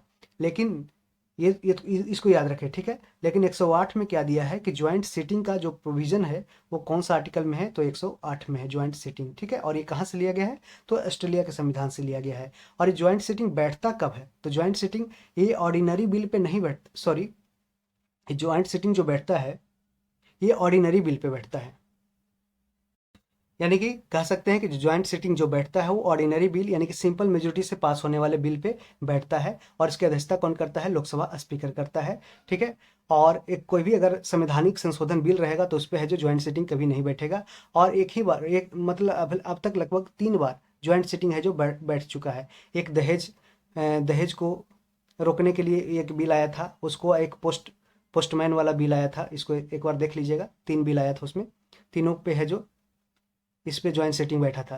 और जब ज्वाइंट सेटिंग बैठता है तो लोकसभा और राज्यसभा के दोनों सदस्य बैठते हैं और सिंपल मेजोरिटी से उस बिल को पास करते हैं। एक कॉन्स्टिट्यूशनल डेडलॉक बन जाता है, यानी कि लोकसभा बिल पास कर दिया, राज्यसभा बिल पास करने का नाम नहीं ले रहा है, या फिर राज्यसभा बिल पास कर दिया ऑर्डिनरी बिल, और लेकिन लोकसभा है जो पास नहीं कर रहा है। तो दोनों और बिल का पास होना बहुत जरूरी है। तब है जो प्रेसिडेंट बोलाता है कि आप है जो एक ज्वाइंट सेटिंग करिए, और ज्वाइंट सेटिंग का अध्यक्ष होता है कौन? तो लोकसभा स्पीकर होता है, और दोनों मिलकर एक सिंपल मेजोरिटी से है जो उस बिल को पास किया जाता है। पंचायती राज को किस संवैधानिक संशोधन के आधार पर संवैधानिक दर्जा प्रदान किया गया? तो इसका आंसर ऑप्शन बी हो जाएगा, 73वां संविधान संशोधन 1992 के द्वारा। 73वें संविधान संशोधन 1992 जो 24 अप्रैल 1993 से प्रभावी हुआ, जिस कारण से 24 अप्रैल को पंचायती राज दिवस भी मनाया जाता है। तो 73वें संविधान संशोधन 1992 के द्वारा संविधान में भाग 9 और 11वीं अनुसूची जोड़कर पंचायती राज संस्थाओं को संवैधानिक दर्जा प्रदान किया गया। और इसमें कितने विषय जोड़े गए? तो 29 विषय जोड़े गए। जबकि म्युनिसिपालिटी यानी कि नगर निगम में कितने विषय जोड़े गए थे? 18 विषय। और यह 12वां संविधान संशोधन 1992 को उसमें लागू किया गया था। अब कह रहा है 63 नंबर क्वेश्चन, यदि आज के संदर्भ में ये क्वेश्चन पूछा जाता तो इसका स्टेटमेंट ऑप्शन ही होता, एक से अधिक। क्योंकि पूछ रहा है कि भारत में महिलाओं के लिए किस राजनीतिक संस्था में स्थान आरक्षित की गई है। तो आप जानते हैं कि पंचायती राज में तो पहले से इसके लिए आरक्षित किया गया था, लेकिन अभी 33% संविधान में अभी एक बिल पास हुआ है जिसमें 33% महिलाओं के लिए है, जो महिला बंधन शक्ति के अनुसार 33% है जो उसको रिजर्वेशन दिया गया है राज्य विधानसभा में, राज्यसभा, लोकसभा, इसमें सारे में दिया गया है। तो इसका स्टेटमेंट हो जाता है एक से अधिक हो जाता है। भारत में महिलाओं के लिए पंचायती राज संस्थाओं में सभी स्तरों पर संविधान के तहत 1/3 स्थान यानी 1/3 सीट उसका आरक्षित किया गया है। और कई राज्यों में स्थानीय निकायों में महिलाओं के लिए आरक्षण बढ़ाकर के 50% किया गया, जैसे कि बिहार में। व्यवस्थापिका के रिक्त स्थान की पूर्ति के लिए होने वाले विशेष चुनाव को क्या कहते हैं? तो इसका आंसर बाई इलेक्शन होगा, यानी कि उपचुनाव। व्यवस्थापिका के किसी निर्वाचित सदस्य के निधन या इस्तीफे या हटाए जाने के कारण हुए रिक्त स्थान की पूर्ति के लिए होने वाले विशेष चुनाव को उपचुनाव यानी बाई इलेक्शन कहते हैं। वर्तमान में सर्वोच्च न्यायालय के न्यायाधीशों की संख्या कितनी है? तो इसका आंसर ऑप्शन ई हो जाएगा, क्योंकि इसमें बढ़ गया है। सर्वोच्च न्यायालय यानी कि सुप्रीम कोर्ट के न्यायाधीशों की संख्या संशोधन अधिनियम 2019 के तहत सर्वोच्च न्यायालय में मुख्य न्यायाधीश के अतिरिक्त न्यायाधीशों की संख्या को 30 से बढ़ाकर के अब 33 कर दिया गया है। इस प्रकार वर्तमान में मुख्य न्यायाधीश सहित सर्वोच्च न्यायालय में न्यायाधीशों की कुल संख्या कितनी हो चुकी है? तो 34, यानी कि 1 + 33। एक सुप्रीम कोर्ट के चीफ जस्टिस और 33 है जो सुप्रीम कोर्ट के जज। सामुदायिक विकास कार्यक्रम कब स्टार्ट हुआ था? तो 6, इसका आंसर हाँ ऑप्शन ए हो जाएगा, 2 अक्टूबर 1952 को। 2 अक्टूबर 1952 को भारत में सामुदायिक विकास कार्यक्रम कम्युनिटी डेवलपमेंट प्रोग्राम का प्रारंभ 2 अक्टूबर 1952 को किया गया था, जिसका उद्देश्य था कि भारत में ग्रामीण समुदायों का समग्र विकास करना। पंचायत के चुनाव कराने हेतु निर्णय कौन लेता है? तो इसका आंसर ऑप्शन बी हो जाएगा, चुनाव आयोग, यानी कि राज्य सरकार यानी कि स्टेट गवर्नमेंट है जो पंचायत के चुनाव कराने हेतु निर्णय लेता है। और ये पंचायती राज व्यवस्था है जो स्टेट लिस्ट के अंदर आता है, ठीक है, राज्य सूची में आता है। पंचायतों यानी कि स्थानीय स्वशासन लोकल सेल्फ गवर्नमेंट को संविधान की 7वीं अनुसूची में राज्य सूची की प्रविष्ट 5 का विषय माना गया है। इस प्रकार पंचायत राज्य सरकार का विषय है। संविधान के अनुच्छेद 243 के अनुसार किसी राज्य का विधानमंडल विधि के द्वारा पंचायतों की संरचना हेतु उपबंध कर सकेगा। साथ ही अनुच्छेद 243(4) के अनुसार किसी राज्य का विधानमंडल विधि द्वारा पंचायतों के निर्वाचन से संबंधित सभी विषयों के संबंध में उपबंध कर सकेगा। तदनुसार राज्यों द्वारा अपने पंचायती राज अधिनियम बनाए गए हैं, जिसके तहत पंचायतों के चुनाव कराने का निर्णय राज्य सरकार द्वारा राज्य निर्वाचन आयोग के परामर्श से लिया जाता है। और बिहार में बिहार पंचायती राज एक्ट कब लागू हुआ था? 2006 में, इसको याद रखें। पंचायती राज प्रणाली किस सूची में शामिल है? तो ये राज्य सूची में, स्टेट लिस्ट में है। पंचायत के चुनाव कराने हेतु निर्णय किसके द्वारा लिया जाता है? तो इसका आंसर ऑप्शन बी, राज्य सरकार। बहुत सारे क्वेश्चन देख सकते हैं कि रिपीट होते रहता है बहुत सारे क्वेश्चन, इसलिए प्रीवियस ईयर क्वेश्चन को देखना एक बार बहुत जरूरी है। एक एमपी यानी कि मेंबर ऑफ पार्लियामेंट की सीट को रिक्त घोषित किया जा सकता है यदि वह सदन से लगातार कितने दिनों तक? तो 2 माह यानी कि 60 दिनों तक, ठीक है, कि 60 दिनों की अवधि यानी कि 2 माह की अवधि के लिए अनुपस्थित रहता है। इसका आंसर ऑप्शन बी हो जाएगा।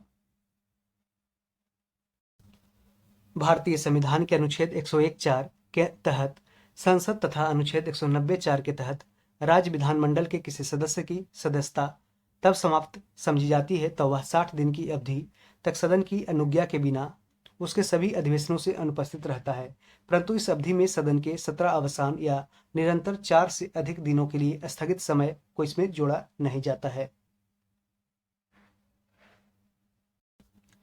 राज्यसभा में क्या होते हैं? तो इसका आंसर देखिए, राज्यसभा में 250 सदस्य होते हैं, 250, जिसमें से 12 सदस्य भारत के राष्ट्रपति के द्वारा मनोनीत किए जाते हैं और 233 ऐसे वर्तमान में भी 233 + 12 के रेशियो में चल रहा है, 245 सदस्य राज्यसभा के। संविधान के अनुच्छेद 80(1) के उपखंड क और ख में कहा गया है कि राज्यों के और संघ राज्य क्षेत्रों के 238 से अधिक प्रतिनिधियों तथा राष्ट्रपति द्वारा नाम निर्देशित किए जाने वाले 12 सदस्यों से मिलकर राज्यसभा बनेगी। 72 नंबर क्वेश्चन, राज्यसभा में प्रतिनिधित्व में शामिल कौन कौन है? तो इसका आंसर 1 से अधिक हो जाएगा। तो भारत के राष्ट्रपति द्वारा मनोनीत सदस्य, नागरिकों द्वारा सीधे चुने गए सदस्य, अप्रत्यक्ष रूप से नागरिकों द्वारा उनके प्रतिनिधियों के माध्यम से चुने गए सदस्य। इसका ऑप्शन डी हो जाएगा, 1 से अधिक। मिलान कर लेते हैं। ठीक है, ऊपर हमने देख लिया था। हाँ, हमारे संविधान के अनुसार राज्यसभा का कार्यकाल कितना होता है? तो समाप्त होने का विषय इसमें नहीं है, राज्यसभा कभी भी समाप्त नहीं होता है। ठीक है, अनुच्छेद 83(1) के अनुसार, अनुच्छेद 83(1) के अनुसार राज्यसभा का विघटन नहीं होगा, अर्थात यह एक अस्थायी सदन है, परमानेंट हाउस है। इसके 1/3 सदस्य 1/3 मेंबर प्रत्येक 2 वर्ष की समाप्ति पर है जो रिटायर हो जाते हैं, मतलब कि निवृत्त हो जाते हैं, सेवा मुक्त हो जाते हैं। इस प्रकार राज्यसभा के सदस्यों का कार्यकाल 6 वर्ष का होता है। लेकिन राज्यसभा के सदस्यों का कार्यकाल 6 वर्ष का होता है और राज्यसभा का कोई भी कार्यकाल नहीं होता है और वो कभी सस्पेंड नहीं होता है। किस सभा का अध्यक्ष उसका सदस्य नहीं होता है? तो इसका आंसर राज्यसभा हो जाएगा। राज्यसभा के कोई भी अध्यक्ष उसका सदस्य नहीं होता है। तो राज्यसभा का अध्यक्ष कौन होता है? तो उपराष्ट्रपति होते हैं, जो उपराष्ट्रपति राज्यसभा का सदस्य नहीं होते हैं। और उपसभापति जो राज्यसभा का होगा वो है जो राज्यसभा के सदस्य होते हैं। राज्यसभा का पदेन सभापति उपराष्ट्रपति होता है और वह राज्यसभा का सदस्य नहीं होता है, परंतु उसका निर्वाचन सदस्य के दोनों सदनों के सदस्यों के द्वारा ही होता है। संविधान के अनुच्छेद 89(1) एवं अनुच्छेद 64 के अनुसार वह राज्यसभा का पदेन सभापति होता है। अगला क्वेश्चन है, राज्यसभा का पदेन अध्यक्ष कौन होता है? तो आपने देखा, इसका आंसर ऑप्शन बी हो जाएगा, उपराष्ट्रपति यानी vice president of India. Lok Sabha में सामान्यतः कितने सत्र होते हैं? तो ये 3 सत्र होते हैं। 3 सत्र लोकसभा में सामान्यतः 3 सत्र होते हैं।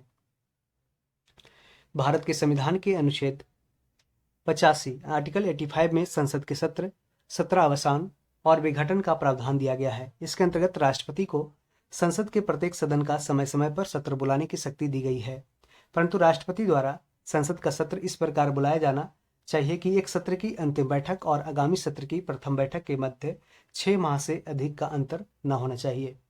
दूसरे शब्दों में कहे तो 1 वर्ष में संसद का कम से कम 2 सत्र मिनिमम बुलाया जाना चाहिए। वैसे भारत में लोकसभा की 1 वर्ष में सामान्यतः निम्न 3 सत्र बुलाए जाते हैं,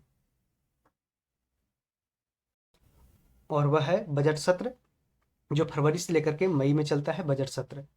मानसून सत्र जुलाई से अगस्त में, मानसून सत्र जानते हैं जून जुलाई अगस्त में बारिश होती है, मानसून सत्र से कहा गया। शीतकालीन सत्र जो नवंबर दिसंबर के समय होता है। संसद के 2 सत्रों के बीच अधिकाधिक अंतराल कितना होना चाहिए? तो इसका आंसर 6 महीना हो जाएगा, ऑप्शन बी। लोकसभा के कम से कम कितने सत्र बुलाए जाते हैं? तो ऑप्शन बी, वर्ष में 2 बार कम से कम तो बुलाए जाते ही हैं। सिक्किम भारत का एक राज्य बनाया गया था 36वें संविधान संशोधन 1975 के द्वारा एक संपूर्ण राज्य, और एसोसिएट स्टेट पूछ देगा तो उसमें है 35वें संविधान संशोधन 1974। ठीक है, ऐसे ऑप्शन दोनों में से कोई भी रहेगा तो टिक कर सकते हैं जब 36वां न रहे तो। 35वें संविधान संशोधन 1974 के द्वारा सिक्किम को भारत में सहयुक्त राज्य यानी कि एसोसिएट स्टेट के रूप में शामिल किया गया था। फिर बाद में 36वें संविधान संशोधन अधिनियम 1975 के द्वारा सिक्किम को 22वां राज्य यानी संपूर्ण राज्य का दर्जा प्रदान किया गया था। 80 नंबर क्वेश्चन, निम्नलिखित कथनों में से कौन सा सही नहीं पूछा है, कौन सा सही नहीं है? तो धन संपत्ति के मामले में राज्यसभा शक्तिहीन है। ठीक है, इसमें स्टेटमेंट देख लेते हैं। ऑप्शन बी इसमें है जो कह रहा है कौन सा सही नहीं है। धन विधेयक की शुरुआत राज्यसभा में होती है, तो ये स्टेटमेंट तो बिल्कुल गलत है, क्योंकि मनी बिल्स जो होते हैं वो सिर्फ लोकसभा में ही भेजे जाते हैं शुरुआती से। राज्यसभा का इसमें कोई बहुत ज़्यादा इंपॉर्टेंट रोल नहीं होता है मनी बिल में। लोकसभा द्वारा पारित किए जाने के बाद राज्यसभा को 14 दिनों के भीतर विधेयकों को पारित करना होता है। ठीक है, ये भी स्टेटमेंट सही है। करा कौन सा नहीं है, तो ऑप्शन बी यहाँ पे गलत हो गया। राज्यसभा किसी धन विधेयक को पारित कर सकती है अथवा कतिपय सिफारिशों के साथ उसे लोकसभा को लौटा सकती है, तो ये भी स्टेटमेंट सही है। और ये भी, ये सी डी सही है, बाकी बी गलत है। अनुच्छेद 109 एक के अनुसार धन विधेयक राज्यसभा में पुनः स्थापित नहीं किया जाएगा। साथ ही अनुच्छेद 109(2) में कहा गया है कि राज्यसभा को धन विधेयक 14 दिन की अवधि में पारित करना होगा। साथ ही राज्यसभा सिफारिशों सहित विधेयक लोकसभा को 14 दिनों में वापस करेगी। इससे ज्ञात होता है कि राज्यसभा धन संबंधी मामलों में शक्तिहीन, यानी कि इसका कोई भी ज्यादा इंपॉर्टेंट रोल नहीं है। धन विधेयक पेश किया जा सकता है किसमें, तो ये सिर्फ लोकसभा में, केवल लोकसभा में, ऑप्शन ए। लेखा अनुदान बना है, लेख अनुदान बना है यानी कि, तो लेखा अनुदान किसके लिए बना है, तो बजट पारित लंबित होने के कारण निधि आवंटन यानी कि फंड का एलोकेशन के लिए है जो बना है। विनियोग विधेयक के पारित होने के बाद ही समेकित कोष से कोई रकम निकाली जा सकती है, किंतु यदि सरकार के वित्तीय वर्ष के अंत में बदलाव आए और नई सरकार विनियोग विधेयक तुरंत नहीं लाए या किसी अन्य कारण से विनियोग विधेयक के पारित होने के पहले ही रुपयों की आवश्यकता हो, तो अनुच्छेद 116 के तहत लोकसभा लेखा अनुदान पारित कर सकता है। पारित कर सरकार के लिए एक अग्रिम राशि मंजूर कर सकती है। अनुच्छेद 116 में यह व्यवस्था है कि यदि आकस्मिक परिस्थितियों में सरकार को बहुत अधिक धन की आवश्यकता है, जैसे कि युद्ध के समय, तो संसद सकल राशि की स्वीकृति दे सकती है। इसे अनुदान कहते हैं या वोट ऑफ क्रेडिट कहते हैं। लोक लेखा समिति यानी कि पब्लिक अकाउंट कमेटी अपनी रिपोर्ट किसे प्रस्तुत करती है, तो इसका आंसर हो जाएगा लोकसभा के स्पीकर को, ऑप्शन बी हो जाएगा।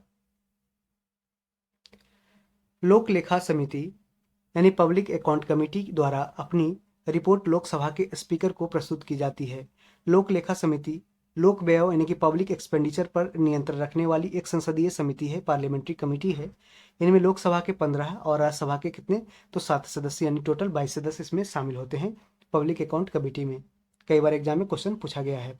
इसका उद्देश्य है कि लोक व्यय यानी कि पब्लिक एक्सपेंडिचर के दुरुपयोग एवं अनियमितताओं को सदन के समक्ष उजागर करना होता है। यह उन लोक प्राधिकारियों के विरुद्ध कार्यवाही की भी सिफारिश करती है जो व्यय के दुरुपयोग हेतु उत्तरदायी पाए जाते हैं। समिति नियंत्रक एवं महालेखा परीक्षक की रिपोर्ट को आधार मान करके लोक व्ययों यानी कि पब्लिक एक्सपेंडिचर का प्रति परीक्षण करती है। सामान्यतः विपक्ष के लोकसभा सदस्य को इसका अध्यक्ष नियुक्त किए जाने की प्रथा 1967-68 से ही है। लोक लेखा समिति के अध्यक्ष की नियुक्ति लोक लेखा समिति के अध्यक्ष की नियुक्ति कौन करता है, तो लोकसभा के अध्यक्ष के द्वारा की जाती है। और यह समानता कौन होता है, तो विपक्ष के लोकसभा सदस्य के इसके अध्यक्ष होते हैं। जो विपक्ष के लोकसभा सदस्य होते हैं वही इसका अध्यक्ष होते हैं, जैसे कि अभी अधीर रंजन चौधरी हैं। एक बार अपडेट कर लीजिए। 84 नंबर क्वेश्चन, निम्नलिखित कथनों में से कौन सा एक सही नहीं है, तो इसका आंसर देख लीजिए कि सर्वोच्च न्यायालय का गठन 1950 में हुआ, यह स्टेटमेंट सही है। सर्वोच्च न्यायालय देश की उच्चतम अदालत है जिसमें अपील की जाती है, तो यह स्टेटमेंट भी सही है। सी स्टेटमेंट है, सर्वोच्च न्यायालय कोर्ट मार्शल को छोड़ करके अन्य किसी भी उच्च न्यायालय और अदालतों की सुनवाई कर सकता है, यह स्टेटमेंट गलत दिया है। कह रहा है कि देखिए, सशस्त्र सेना न्यायाधिकरण अधिनियम 2007 के प्रावधान के अनुसार कोर्ट मार्शल की अपील सर्वोच्च न्यायालय में की जा सकती है, और यहाँ पे कह रहा है कि सुनवाई इसको छोड़ करके, ऐसा नहीं है, तो यह स्टेटमेंट गलत हो जाएगा। यानी कोर्ट मार्शल को भी ये सुन सकता है। सर्वोच्च न्यायालय कोर्ट मार्शल के साथ अन्य किसी भी उच्च न्यायालय और अदालतों की सुनवाई कर सकता है इसके साथ साथ, तो ये भी स्टेटमेंट सही है।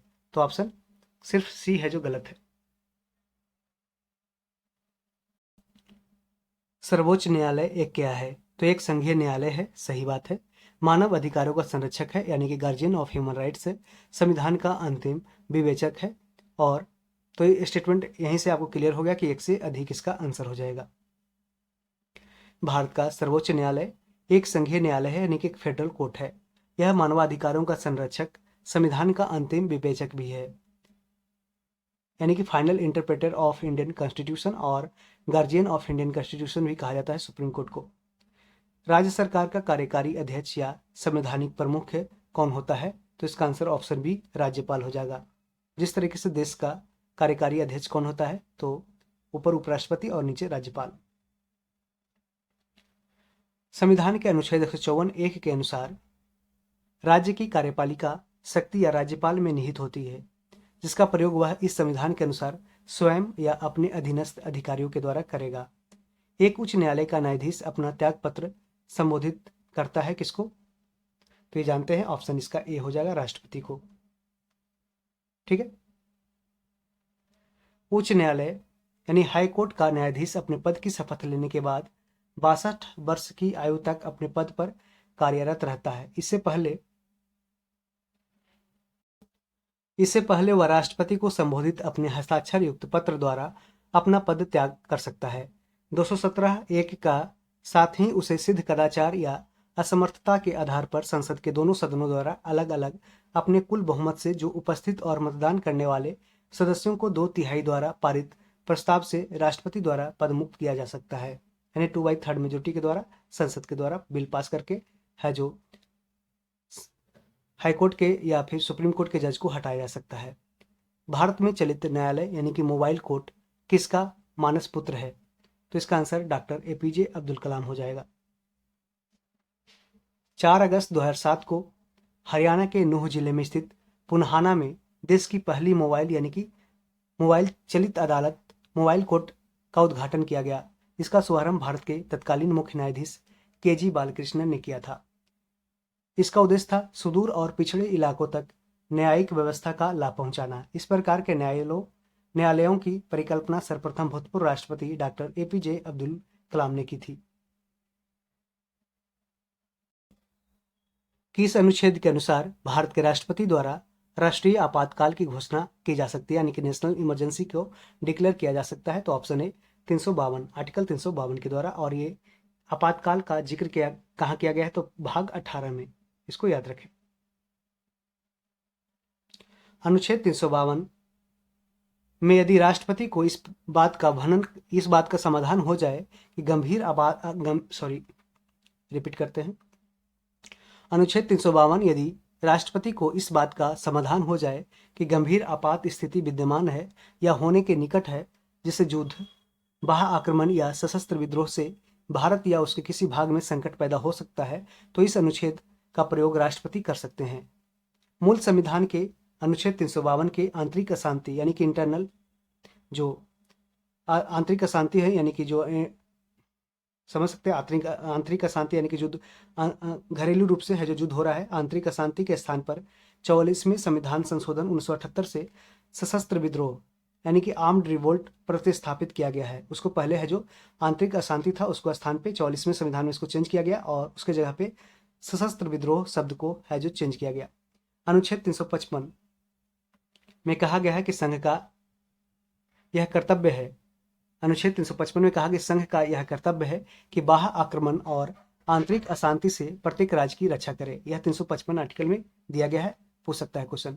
अनुच्छेद 356 में कहा है कि यदि राष्ट्रपति को किसी राज्य के राज्यपाल से प्रतिवेदन मिलने पर या अन्यथा यह समाधान हो जाता है कि ऐसी स्थिति उत्पन्न हो गई है कि जिससे उस राज्य का शासन इस संविधान के उपबंधों के अनुसार नहीं चलाया जा सकता है, तो राष्ट्रपति इस अनुच्छेद का प्रयोग कर उस राज्य में राष्ट्रपति शासन लगा सकते हैं, यानी प्रेसिडेंट रूल लगा सकते हैं। ठीक है, अनुच्छेद 356 के द्वारा। अनुच्छेद 360 क्या कहता है कि यदि राष्ट्रपति को यह समाधान हो जाए कि ऐसी स्थिति पैदा हो गई है जिससे भारत या उसके किसी भाग का वित्तीय स्थायित्व संकट में है, तो वह वित्तीय आपात यानी फाइनेंशियल इमरजेंसी की घोषणा कर सकता है, और यह अभी तक भारत में एक बार भी नहीं लागू हुआ है।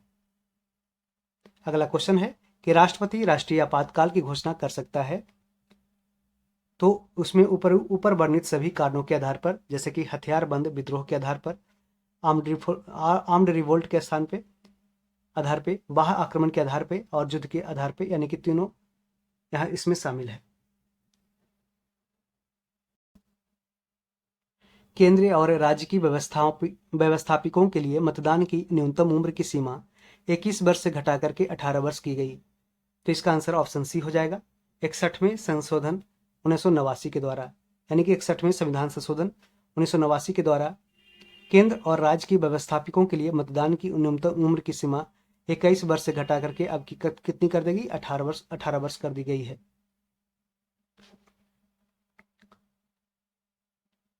61वें संविधान संशोधन अधिनियम 1988 द्वारा मताधिकार यानी कि राइट टू वोट की आयु को 21 वर्ष से घटा करके 18 वर्ष किया गया, जो कि 28 मार्च 1989 से, कब से? 28 मार्च 1989 से प्रभावी हुआ। नव युवकों द्वारा 18 वर्ष की आयु पर मताधिकार का पहली बार प्रयोग नवंबर 1989 में संपन्न नौवीं लोकसभा के आम चुनावों में किया गया था। और आपको बता दें कि आर्टिकल 324 से लेकर के 329 में है जो इलेक्शन कमीशन ऑफ इंडिया का जिक्र किया गया है, लेकिन और जो उसी में आर्टिकल 326 में दिया गया है कि राइट टू वोट यानी कि वोट देने का अधिकार दिया गया है। लेकिन जो राइट टू वोट है, वोट देने का अधिकार, एक कॉन्स्टिट्यूशनल राइट है, यानी कि एक संवैधानिक अधिकार है, एक मौलिक अधिकार नहीं है, इसको ध्यान रखें। 92 नंबर क्वेश्चन, आम चुनावों में मतदान की आयु 21 वर्ष से घटा करके 18 वर्ष कर दी गई थी, कौन से? तो 61वें संविधान संशोधन 1988 के द्वारा। भारतीय संविधान की 8वीं सूची में मान्य सरकारी भाषाओं की संख्या कितनी है? तो इसका आंसर ऑप्शन सी हो जाएगा, 18 है। ठीक है, उस समय क्वेश्चन 2008 में पूछा गया, अभी वर्तमान में 18 + 4 यानी कि टोटल अभी 22 भाषाओं का जिक्र किया गया है। ठीक है, और मूलतः कितने थे? तो 14 थे, ओरिजिनली 14, उसके बाद हो गया अभी 22। 92 संविधान संशोधन 2003 से पूर्व संविधान की 8वीं अनुसूची में शामिल भाषाओं की संख्या 18 थी, जो 92 संविधान संशोधन के बाद अब 22 हो चुकी है, और इसमें इंग्लिश शामिल नहीं है, इसको याद रखें। ठीक है, इंग्लिश है जो संविधान की 8वीं अनुसूची में शामिल भाषा नहीं है। सीडीपी और एनईएस के पुनर्गठन के लिए 1957 में एनडीसी द्वारा स्थापित समिति का नाम बतलाएं जिसने ग्रामीण स्थानीय सरकार की त्रिस्तरीय प्रणाली का सुझाव दिया था।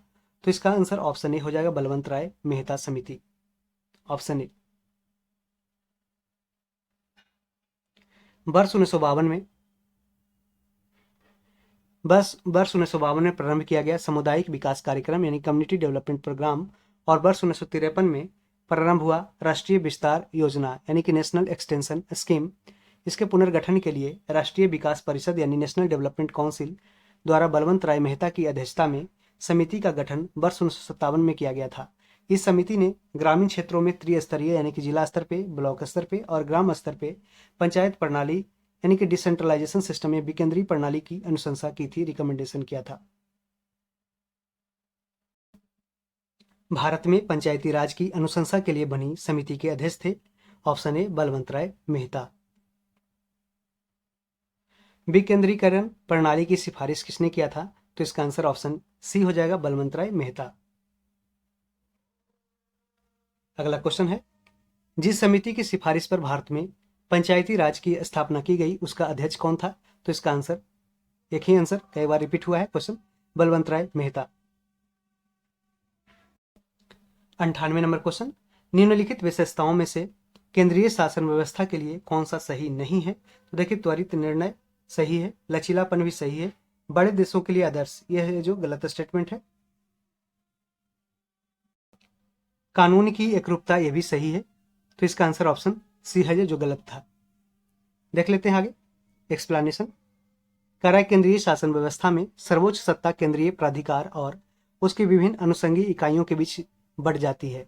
आमतौर पर संघीय व्यवस्था में दो स्तर पर सरकारें होती हैं, एक केंद्र सरकार और दूसरी राज्य सरकार। अलग अलग स्तर की सरकारें एक ही नागरिक समूह पर शासन करती है, पर कानून बनाने, कर वसूलने और प्रशासन में उनका अपना अपना अधिकार क्षेत्र होता है, जुरिस्डिक्शन होता है।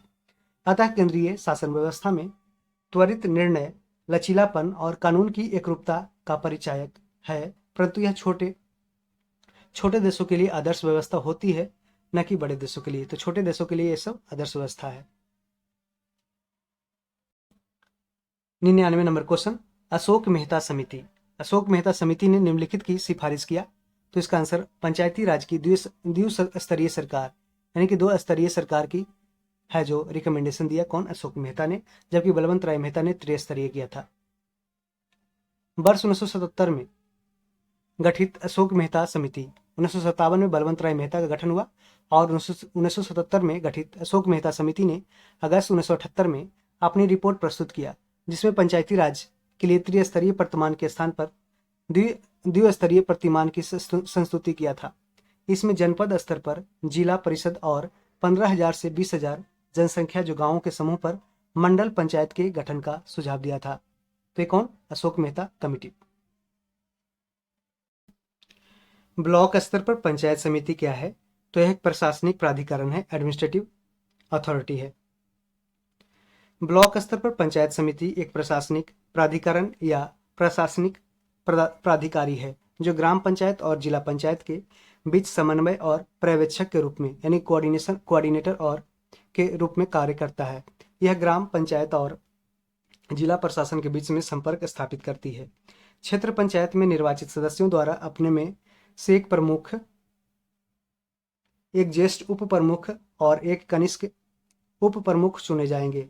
क्षेत्र पंचायतों को सौंपे गए कार्य समितियों के माध्यम से संचालित किए जाएंगे और इसके लिए निम्न समितियां गठन की जाएगी, जैसे कि शिक्षा समिति, निर्माण कार्य समिति, नियोजन और विकास समिति, स्वास्थ्य और कल्याण समिति और प्रशासनिक समिति। भारत में ब्लॉक स्तर पर बनी पंचायत समिति केवल है, कौन सा? तो इसका आंसर प्रशासनिक पदाधिकारी हो जाएगा, ऑप्शन डी। 14 अगस्त 2007 को संसद द्वारा भारतीय संविधान में संशोधन के उपरांत अब अनुसूचित जाति की सूची में जातियों की संख्या कितनी है? तो इसका आंसर 1206 हो जाएगा। देख सकते हैं, वो बहुत पुराना क्वेश्चन है, अपडेट किया है कि प्रश्नकाल के समय अनुसूचित जातियों की संख्या यानी कि एससी की संख्या कितनी है? 1206 थी। 23 सितंबर 2008 को संसद द्वारा भारतीय संविधान में संशोधन के बाद अनुसूचित जाति की सूची में अनुसूचित जातियों की संख्या कितनी है? तो अब 1208 हो चुकी है। निम्न में से कौन संयुक्त राष्ट्र की सुरक्षा परिषद का अस्थायी सदस्य नहीं है? तो इसका आंसर आप देख सकते हैं, इसमें जर्मनी इसमें शामिल नहीं है, जबकि फ्रांस, चीन, ग्रेट ब्रिटेन, अमेरिका और रूस है जो परमानेंट 5 मेंबर्स है।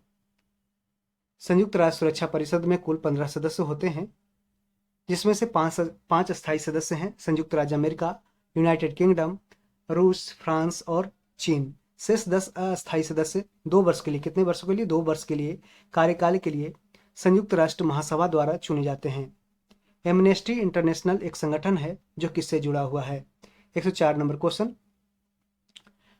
तो यह इसका आंसर मानव अधिकारों के संरक्षण से जुड़ा हुआ है। तो यह क्वेश्चन है जो फिर से रिपीट किया गया कई एग्जामों में, ठीक है, कि एमनेस्टी इंटरनेशनल एक संगठन है जो जुड़ा हुआ किससे? तो मानव अधिकारों के संरक्षण से। एमनेस्टी इंटरनेशनल एक विश्वव्यापी स्वयंसेवी संस्था है जो मानव अधिकारों के लिए कार्य करती है। इसकी स्थापना वर्ष 1961 में कहाँ पे? लंदन के एक बैरिस्टर पीटर बेनेसन ने किया था। वर्ष 1961 में पीटर बेनेसन ने विश्व में हो रही अनैतिक गिरफ्तारी के विरोध में द फॉरगॉटन प्रिजनर्स नामक एक लेख लिखा। एमनेस्टी इंटरनेशनल उन्हीं के विचारों का एक मूर्त रूप है। इसका मुख्यालय कहाँ है? तो लंदन में है, लंदन में। चीन की समाचार एजेंसी का नाम क्या है? तो new China news agency. New China news agency, जिसे सिंहुआ न्यूज एजेंसी भी कहते हैं, यह चीन की समाचार एजेंसी है। किस देश की सरकारी रिपोर्ट को येलो बुक कहा जाता है? तो इसका आंसर ऑप्शन ए हो जाएगा, फ्रांस। येलो बुक फ्रांस सरकार की एक सरकारी रिपोर्ट है। व्हाइट पेपर यानी श्वेत पत्र ब्रिटेन तथा भारत की सरकारी रिपोर्ट है। व्हाइट बुक किसकी? तो जर्मनी की सरकारी रिपोर्ट है व्हाइट बुक। और ग्रीन बुक इटली की सरकारी रिपोर्ट है, किसकी? इटली की ग्रीन बुक। भारत के प्रथम विधि विश्वविद्यालय की स्थापना अगस्त 1987 में कहाँ हुई थी? तो इसका आंसर बेंगलुरु हो जाएगा। भारत के प्रथम विधि विश्वविद्यालय इन फर्स्ट लॉ कॉलेज की स्थापना अगस्त 1987 में कहाँ हुई? तो बंगलौर में। भारत के प्रथम विधि विश्वविद्यालय national law school of India की स्थापना 1986-87 में कहाँ पे? बंगलौर में की गई थी। सीमा सुरक्षा बल यानी बॉर्डर सिक्योरिटी फोर्स की स्थापना कब की गई? तो इसका आंसर 1965 हो जाएगा, ऑप्शन ए।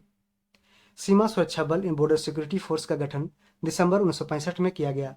जो भारत और पड़ोसी देशों की सीमाओं पर तैनात किए जाते हैं। इसका मुख्यालय कहाँ? तो नई दिल्ली में इसका हेडक्वार्टर है। 109 नंबर क्वेश्चन, भारतीय संविधान को संविधान सभा द्वारा अंगीकृत कब किया गया था? तो इसका आंसर 26 नवंबर 1949 हो जाएगा। ध्यान रहे 26 जनवरी 1950 नहीं होगा। भारतीय संविधान की उद्देशिका यानी प्रस्तावना में उल्लेखित किया गया है कि 26 नवंबर 1949 को भारत के लोगों ने संविधान को अंगीकृत यानी कि अंगीकृत, अधिनियमित और आत्म अर्पित किया है। संविधान को अपनाने, उसके पूर्ण होने, पारित होने और इसको अंतिम रूप देने की तारीख भी 26 नवंबर 1949 को ही माना जाता है। इसी दिन नागरिकता अंतःकालीन, संसद, अस्थायी और संक्रमणकालीन उपबंध लागू हो गए। संविधान के शेष उपबंध 26 जनवरी 1950 से प्रभावी हुए। अतः संविधान के पूर्ण रूप से लागू होने और पूर्ण रूप से क्रियान्वित होने की तिथि के रूप में 26 जनवरी 1950 को ग्रहण करते हैं। 110 नंबर क्वेश्चन, भारतीय संविधान दिवस कब मनाया जाता है? तो 26 नवंबर को, ऑप्शन बी हो जाएगा।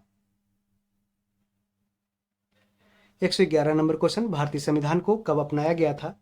तो संविधान सभा के 11वें अधिवेशन में 26 नवंबर 1949 को भारतीय संविधान सभा के द्वारा अपनाया गया था। कब? 11वें अधिवेशन में। तो ऑप्शन क्या हो जाएगा? ऑप्शन ए, संविधान सभा के द्वारा। 112 नंबर क्वेश्चन का रिपीट कई बार हुआ है क्वेश्चन। कह रहा है भारतीय संविधान की प्रस्तावना के सिलसिले में निम्नलिखित में से कौन सा क्रम सही है? तो जानते हैं आपको हमने बताया है सोवरेन, सोशलिस्ट, सेकुलर, डेमोक्रेटिक और रिपब्लिक, SSD, तो कह रहा है इसमें देखिए सार्वभौम कह रहा है सोवरेन, सार्वभौम सत्ता संपन्न, सोवरेन हो गया, सोशलिस्ट समाजवादी, धर्मनिरपेक्ष यानी सेकुलर, जनवादी यानी डेमोक्रेटिक और रिपब्लिक हो गया गणतंत्र। तो ऑप्शन डी इसका सही हो जाएगा। इसका एक्सप्लेनेशन देख लेते हैं। प्रश्न में दिए गए शब्द भारतीय संविधान की प्रस्तावना में वर्णित किए गए हैं। ये भारतीय राज्य व्यवस्था के स्वरूप का वर्णन करते हैं।